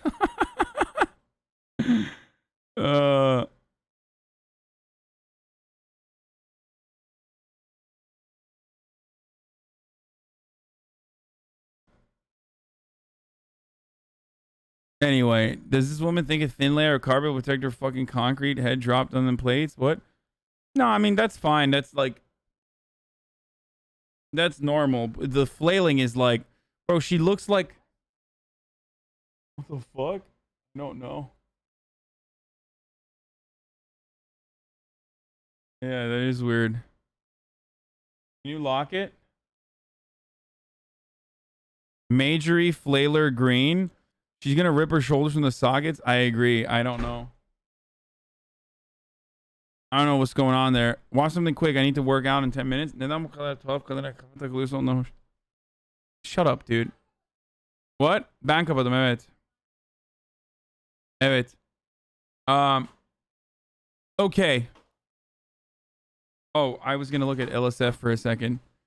All right, so you can send me the cool clip of Biotox getting or it was Biotox, right? That got the fucking Doc unbanned. Okay, I can't watch this video because he's not. Oh, here it is. I knew that this was gonna happen. I'm glad that this is one of the things that I was able to keep a secret for the longest time. Is I don't know how the fuck I didn't leak it, but I'm so proud of Tony. Reiterate, I know it's April 1st, but this is not a joke. This is not a joke. Are you sure? This is brand April new PC. Fool. No, it is no, not no, a joke. this is your brand new PC. This is your brand I'm not new even PC. joking to you. This is your brand new PC. I swear to God, on my life, your mother's life, Tony and Britt, my mom's, I swear to God, On and all everything. of our lives. We've known this Intel for wanted about us a to help month, but rise and Yeah, they were doing this for some time. I don't know how the fuck they were able to keep it a secret Shine too, but they somebody went else and we- and they got Bajorn a new PC. He's a better PC than I do now. Fucking this guy's PC was so dog shit when he was fucking playing that, like, whenever I would watch his stream, dude, whenever I'd watch his fucking stream, like, it would stutter with the lowest fucking graphics. It was crazy. It's like an entirely different game. Like, it was impossible to fucking keep up with anything. So we went, and you don't need a good PC to play WoW. LMAO, yeah, exactly. He had a 1080. So they got him a new PC, which is great. And Matt, remember, guys. So yeah, IRL, yes, they got him a PC IRL, but they got him in the game as well. We decided that, you know. You also We helped love you, Vigor Bajorn, repair his PC. and No, you we got were him a the new one, best but I don't know person, and what's we knew going that on with you that. had so many brain issues, and we wanted to help you rise and shine. And you know, this is your new PC, Bajorn. That's right. So now you won't have any more brain issues. Oh, and the thing is that hell PC yeah, that I baby. just gave you right there, that one's a Halo. Guys, this is so Biotox originally, okay, is the old journalist that I murdered. Like that Bajorn originally is the old journalist from Weasel News that was literally filming us while we were trying to sell a car in NoPixel in like the first couple days. That was the old journalist that was trying to film us while we were selling used cars. Okay. You have the PC. Okay, let's look at the PC as well. Congrats, Biotox, on a brand new PC powered by Intel 11th gen from Intel Gaming CyberPower PC. This is the PC that he has now. Okay. In a giveaway. We passed 4K subs today. So I killed... Does anyone have that link? No, I'm not going to read your fucking tweet, dude. No, I don't care about the Miami parents that were saying it's Frankfurt school. Who gives a shit? If there's no video of Karen's going wild, I don't give a shit. So, why are you looking at PCs when you have a PS5? What? I'm going to get a new PC eventually. I'm a fucking streamer. So, they even put him on the monitor? Sick? Yeah, exactly. So,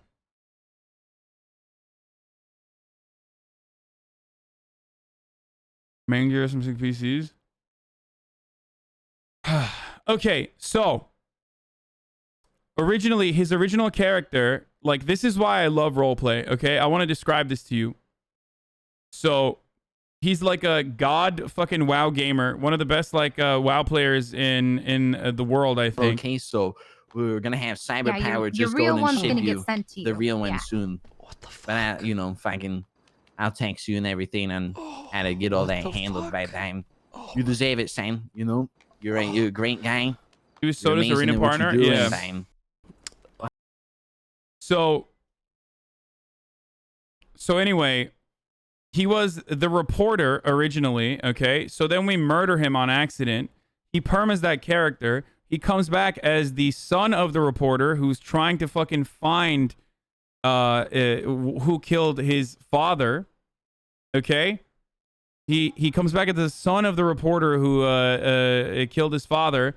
We get Garrick, who plays Glorion, the cleric, the high cleric. He hires Glorion, the high cleric, to contact me. I get Glorion, the high cleric, to murder his son, like him, his other character, and his third character was Bajorn, and that's how like the nerds became incorporated with the Rooster's Rest. And now a lot of these dudes that never used to stream have thousands of fucking subs, have thousands of people watching them on average. You can fucking say sleeper all you fucking want, you stupid fucking cuck son of a bitch. Fuck you.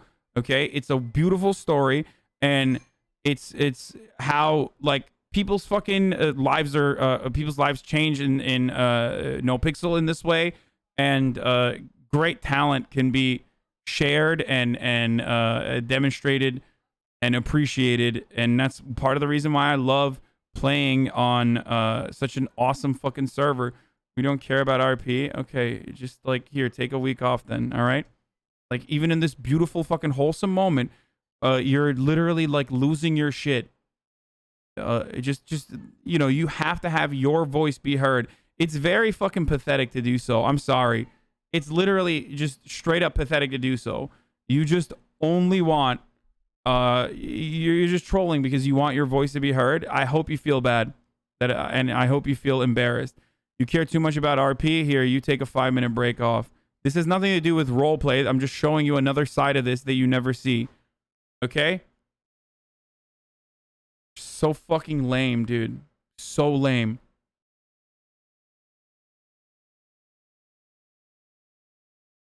Anyway. Hey, it's my Buddha. I was texting you, Buddha, my man. Thank you so much for the host. Thank you, dude. Hey, whoa, fuck. Oh, hello. Oh, I'm. Wow. Yeah. Do you want to actually? Oh, you're the one with the hot steel, aren't you? I was reading this article. It said this. Buddha with the host. Who said this kind of weird shit? Oh yeah, it was someone's Am hosting I right? it. That's incredible. Yeah, No, this is news article I saw on the thing. Stupid news. There you go, buddy. Crazy all of my buddies got into your stream. I can't believe all of my buddies got into your stream because of roleplay. I didn't tell them you're a political commentator, and now they watch you every day, lol. Yeah, it's awesome. I don't think people. I don't think I've like gained a larger audience as a consequence of roleplay. It seems the numbers seem to imply the opposite. But I personally enjoy it, so I'm going to keep doing it because I personally enjoy it. I love it. I like it a lot. I think that there's a lot of incredibly talented people. That's an awesome story, and the Clean Boys wouldn't be what they are without the nerds. Great RP on your part. We love it. Yeah. A lot of the people that fucking join for... A lot of the people that stay for the RP, especially like politics frogs that normally hate RP, enjoy it a lot. They literally will say like, oh, I was wrong for not wanting to fucking watch RP. I actually enjoyed it a lot. It's like a TV show. The only problem is it's very, very addicting.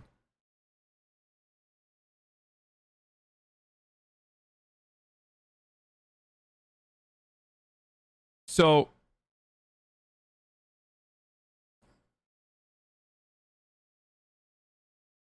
What is this? Bro? Yeah, the guy in the trunk was driving. I'm taking over now, so you should be sitting the right. Yeah, we got him out of the driver's seat. I'm so sorry about that. You run me over with your car? You know it wasn't me. I was in the trunk. He literally did it. I think 4 people would like. Oh, now he's damaged. We have 5 fucking witnesses in here. Fuck. Are you married? Yeah. Who are you married to? Mr. Don. Oh my god. Say fucking What's your less. name? What's your name? Look at the camera. We got your girl, Don. We're gonna fucking kill her. That's what you get for fucking with us. Yeah. Boom. Now cut it. Post that fucking video. They were just like, I always watch you because of your politics, and also been watching RP for seeing you get into is the best of both worlds. Have a good day. You have a beautiful day, man. Bro. While more subs is better than less subs? No, I don't give a fuck about my sub count, dude.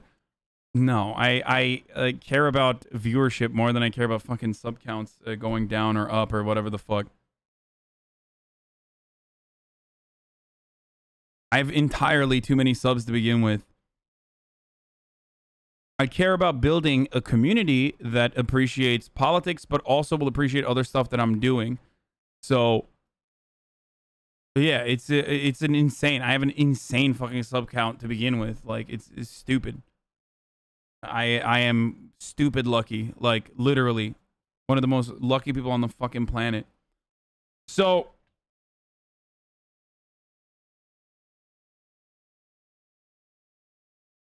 I care more about, like I said, I care more about fucking having a cool community, which I've been able to put together, which is awesome. And ultimately, I care about making entertaining content.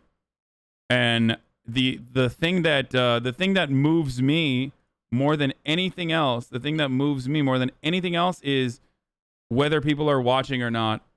And that's why I look at view counts in that regard, or as a metric for whether I'm doing well or not. And it can be a little fucking, it can be, you know, a little discouraging, but it's whatever. How did you end up marrying her? I stole a car, and then Trooper Andrews married us. After I stole a car, they pulled me over. I was driving like a fucking psycho. It was our first date, and we got married at gunpoint, basically. And I've just been rolling with it. Anyway, the other thing I was going to talk about is, so right now I'm at $300,000 in debt. Okay, I have $300,000 in fucking debt, and for that reason, I've been trying to make money. There's a couple different avenues to make money. I've lost more money than I've made. The first day I lost like 10K because I had to mod my car out. And then the next day I actually grinded and finally went up to like $19,000. I had to pay an 18K a week debt, week over week. And I'm still in $300,000 in debt, especially because the other night, the night before last night, I was hunting. And I hunted, and I thought, you know, there's not a lot of police activity when you're hunting or whatever the fuck. And I think there is a recap video that you guys want to, if you want to send it again, we'll look at it. There is the Daily Dawn. Buddha keeps trashing it. Everyone keeps fucking trashing it. So everyone keeps trashing my car. But while I was hunting, I obviously shot fucking some extinct animals, right? And Ziggy, the park ranger, literally fucking helicopter dropped on us. He's the same guy who arrested me earlier for a bank job, like a couple days back. Fucking comes up with a goddamn helicopter. Okay, I'm not fucking hunting with a mask on. I should have just not had a mask. And literally it came down being like, Mr. Umberto Pecorino, fucking 2 cruisers and a helicopter. $4,500 fine, larger fucking fine than robbing a bank and taking a hostage with a fucking gun. Okay? You mean endangered, not extinct, whatever. Endangered animals. Took my fucking racing dongle. It's more than killing a cop. Like, if you killed a cop in NoPixel, well, not permanently killed, but if you shot a cop in NoPixel and like downed them, you get fucking a larger, you get a smaller fine than killing a fucking panther, okay, or whatever. So today, I have a personal vendetta against this, for the rangers and the park rangers and shit like that.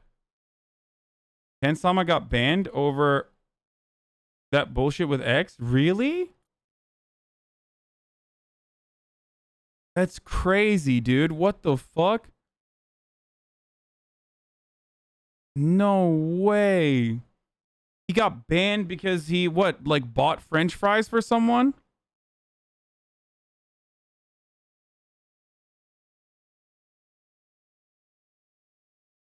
Is it April Fool's?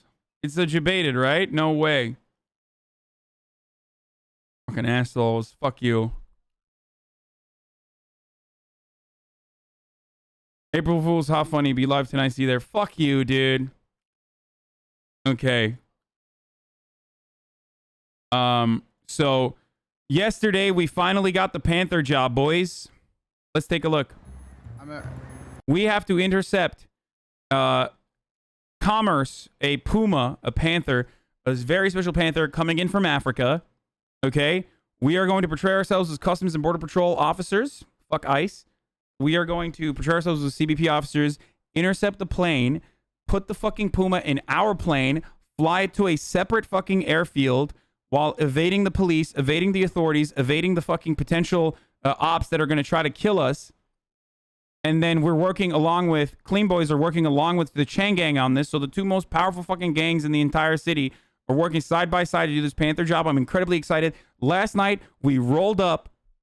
Last night we fucking rolled up. I'm going to run the ad now. Last night we rolled up Here's the ad break, by the way. I forgot to fucking run it earlier. Last night we rolled up to a dead drop to get our weapons. Somebody actually DM'd me afterwards. He's like, how was that? Was that exciting? Dude, he's so nice. He's so considerate. He's like, why'd you roll up in your personal car? I was like, well, I changed the license plates. I rolled up with my... Okay, we'll watch the recap. Everyone met Babaloo owns a pet shop in Toledo. Everyone knows. Yeah. Babaloo. So he's going to be importing a little baby panther for me from his home country. So a plane comes into the airport. Boom, comes in with the panther. The recaps are getting so much better. But they have to transfer it to Tony's plane. Tony flies it up to Grapeseed. And after that, they transfer it to some kind of another transport vehicle and drive it to the Polito store. All the time while we're pretty much guarding them as an escort. Yeah, exactly. That's simple enough. Imagine the cops show up tomorrow and it's us and Chang Gang mowing down the fucking cops. My fake license. I mean, that sounds fucking awesome to me. I don't know what the fuck you're talking about. Ready. I'm strong. I can give each crew a single radio so that they can talk to each other during this. Oh. Okay. Donnie, look in there, Donnie. Oh, my cock is so fucking hard right now, Donnie. You can't see. My cock is so hard. What the fuck? Why don't we just put a parachute on the Panther and as Tony's flying, we, push it out and then it lands here. Then you're good. That's fucking animal cruelty, Randy. What's wrong? No. Starting to get a little radicalized, let's say, against the police department. I mean, I've always had a distaste, but...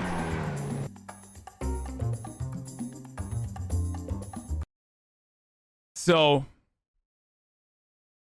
yeah, it's pretty good. Good ass fucking editing. The Pecorinos, what is this? A no pixel series, the Pecorinos. You never know if you're gonna do illegal shit. Illegal shit sometimes just comes in. What the fuck? I have to pee so bad. Yeah, Parmesan and pasta over here. Like from Olive Garden. My favorite place. This motherfucker just said he likes Olive Garden? Yeah, you can't fucking argue against unlimited motherfucking breadsticks over here. What are you? What are you, a fucking elitist? I think the question is not about like business right now, but in his mind about loyalty instead. Oh my But this God. is what I'm looking at. I need cash. I need cash bad. Wearing the same outfit. And an opportunity arises. You either take that opportunity by the balls, or you let it just kind of like go up in the air. Look past the comedic and violent exterior to discover a profoundly political experience. New York Times. we bargain, divided we beg. Am I right? I can be as happy as them. Hey, you fucking fall out of the fucking fell out of the bed. I don't get a lot of positive reinforcement in my group of friends, okay? A lot of toxic masculinity going around. Doctor! Hello! Hello! I'm gonna need your number and I'm gonna need your help because my buddy's injured right now. I'm gonna take your fucking phone number and I'm gonna send you some fucking mean text messages. You better get excited for that, motherfucker. Just look up in your fucking mom's phone contacts. Yeah, I'm gonna stop talking about my mother like that. Stop talking about my mother like that. T gives you extra income. Amazing, Aaron. The Yeah, but tea's I gotta fucking green. spend my whole goddamn bank account before I can start making extra income. How does that make sense? Hey, that's life. That's investing. Hey, you gotta fucking, you gotta spend money to make money. Don't you know? Last night, can you imagine that? No, I Guy didn't, bringing me up dumbass. to his hotel room. He goes, I want to show you my... Not you, I'm talking about bald guy over here, Mr. fucking, Mr. Clean. Either prison or marriage. What? Okay. All right, I guess I'm married now. You know, if my marriage depended on it, would you do it? The place comes back. We clean the fucking money slowly. Every day we do 20 bags. I'm pouring my heart out to you and you laughing. Surrender! 195. 195.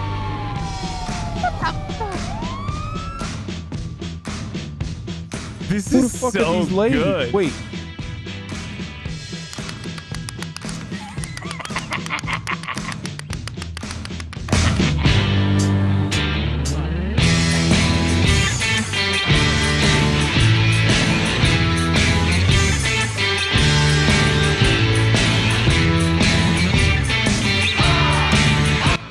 my mother. She's a saint. Well, you're putting yourself out there, you know? I can't blame. Donnie, I sat at the airport for 3 hours and you never came. He's not from Liberty City, no matter what he tells you. I don't know what she's talking about. I'm putting myself out there because my son doesn't want to see me. Okay, no, I do, No, but... it's fine. I'll just walk into the ocean. No, okay, stop. No! Ma, stop. No! Stop, you're being crazy. I'm walking into the ocean. You're being crazy. You're being crazy. Stop right here. Just hold on. Okay, hold Don, on. I'm starting to think you're the reason all my boyfriends go missing. Okay. Don, what are you doing? No. We're going back. You're. So you're my business partner. 50-50 split. All right, yeah. That's fine. Because we have like 4 managers, right? Versus 22 employees. All right. Does this mean we get fucking fat government subsidies or what? Are we doing some fucking socialism finally? What are you saying, motherfucker? Speak English. Well, you know what I'm not even fucking political. How do you not know what a fucking government subsidy is? You know, if they leave it up to the fucking nose, they're gonna make you look like the bad guys and the robbers look like the good fucking guys, you know? 100%. That's it's not government. We have the product, we have the manpower, and we know all 3 gangs. This is so good! You're my wife now, so you can't fucking snitch on me, because, you know... Take it easy! What the fuck do you mean? Somewhere missing here. So I don't think it said that the first time. I think the first time it just straight up said that we couldn't do it. Oh no, I this is think gonna I be feel so... like it is a Tsunami thing.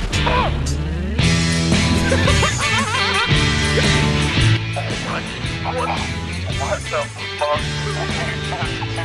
I have no idea, but I'm alive. I don't know what just happened. Hello? Anybody here? I need to be arrested. Hello? Hello? Can anybody hear me? I'm trying to get arrested over here. Alright, go tell someone that gives a fuck, mother. Right now. All right, we have a hostage in here. Listen, we have a hostage in here. We're gonna walk out with him right now. We're gonna walk out with the hostage right this moment, all right? We're gonna walk out with the hostage, all right? Dude, this is so good, dude. Holy fucking shit. What the fuck? It's so fucking good. The funniest part about that is that features literally like only like 1% of moments like that. There are, in any given moment on a daily basis, when we're going over the course of 10 fucking hours, there is moments like that nonstop. Non-fucking stop. I'm going to post this, right? I'm going to tweet this. Everything Nino says can be used in a movie trailer, basically. This is one of the best Moon Moon 2 characters for carrying a young dab. Oh my god, dude. It's so good. It's so fucking good. Yeah, there was like, I wanted to give it to you sooner. No, dude. No. Just fucking work on it as much as you want. I have a son now. There is like the Nerd Saga wasn't even included in this. Like, there's so much. Link their Twitter in your tweet too. And if they post, I'll post it. Like,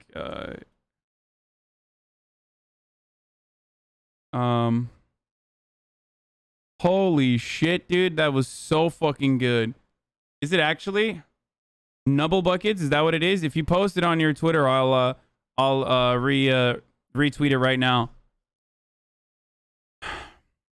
Same age son? I think he's older than me. Sorry, this is the last time I'll post this. Please talk about this if you haven't already. No, I'm not going to talk about more politics right now. He's 32. Or 45. I'd literally rather watch TRP over any show right now. There's always so much great fucking content and so many different POVs and experiences. Yeah.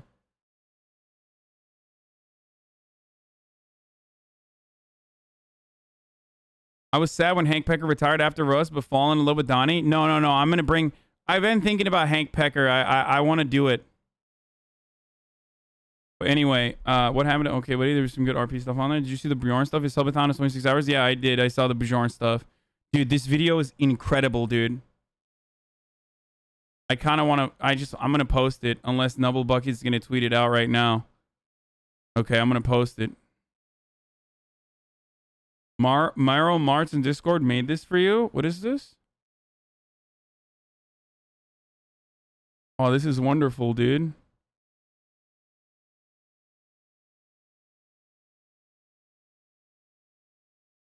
Volunteer medic with Rami. I could do that. I hated the idea of Don and fall in love with it. Hank as a cop would be great. The problem with cop stuff is not like the political stuff is like kind of annoying. It would be annoying, but I could totally get over that. The problem is with the cop stuff. The problem is more so how much work it is. Like, you literally have to go through an academy. You have to do you have to learn the codes. Like, it is so much fucking work. And there's a lot of paperwork as well.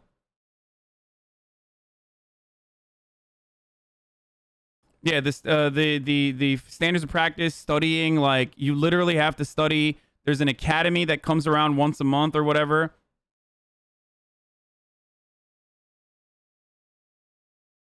Moon is filling that anti-cop niche right now. Like, if I was ever a cop, I would be like Tony, too. Tony's cop, like Antonio Cop Leone, instead of his regular character, Tony Corleone, is, like, the worst cop in the fucking field, right? Like, he is literally the worst on purpose. And that is exactly how I would be as well. I mean, he's hilarious, and incredible content comes as a consequence of his, like, cop character. But wouldn't a real Hank Pecker clash with Don's secret identity? Bro, if you want, you can fuck me. All right, thanks, man.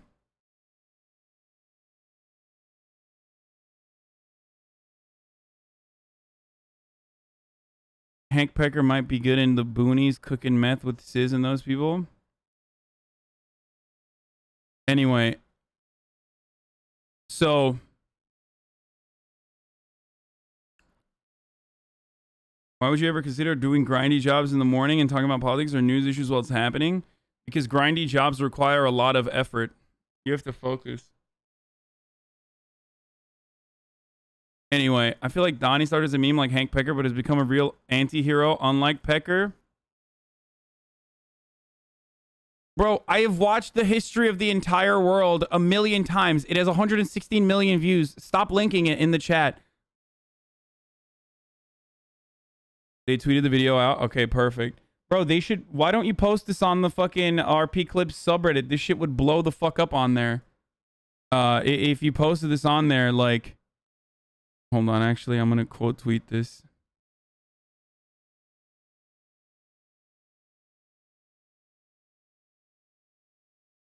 This video is incredible.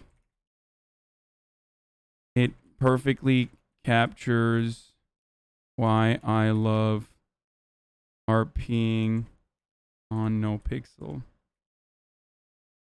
And has a decent and serves as a solid recap. There you go. Lang just does jobs and talks to his chat the first couple of hours. Donnie's socialist awakening due to debt slavery created a left-wing militia named... No. I'm new to all this. Just trying to get into content creation. It's great, dude. You did an incredible job. I don't know. Like, your editing was great. The... oh, fuck. I gotta turn that back on. The timing of those clips are so perfect. Like, sound editing wise, maybe you could use a little bit of work, but like overall, so good. And thank you for the daily Dawn recaps as well, obviously. Holy shit, you guys are fucking awesome, dude. Anyway, in Turkey, you are not that popular. Anytime all you do, my friends don't recognize you, even though you are the most popular Turkish streamer and the best in my opinion. You know the real reason why you are not that popular in Turkey?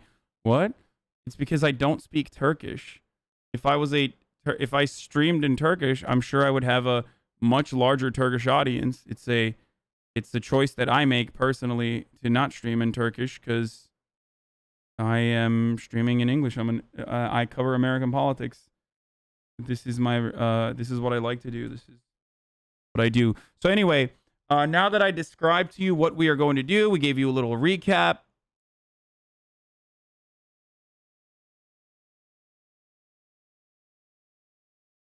Is your English better than your...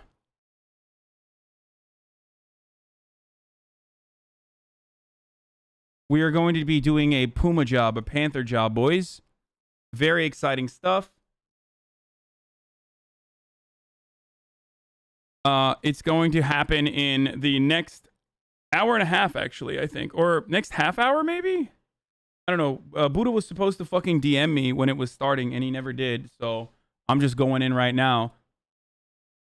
But yeah, I am super duper fucking excited. Let's do it.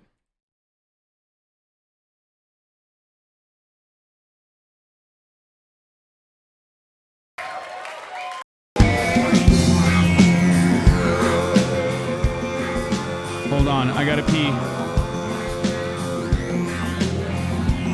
8 p.m. Eastern, so, wait, 8 p.m. Eastern, so 5 p.m. Pacific.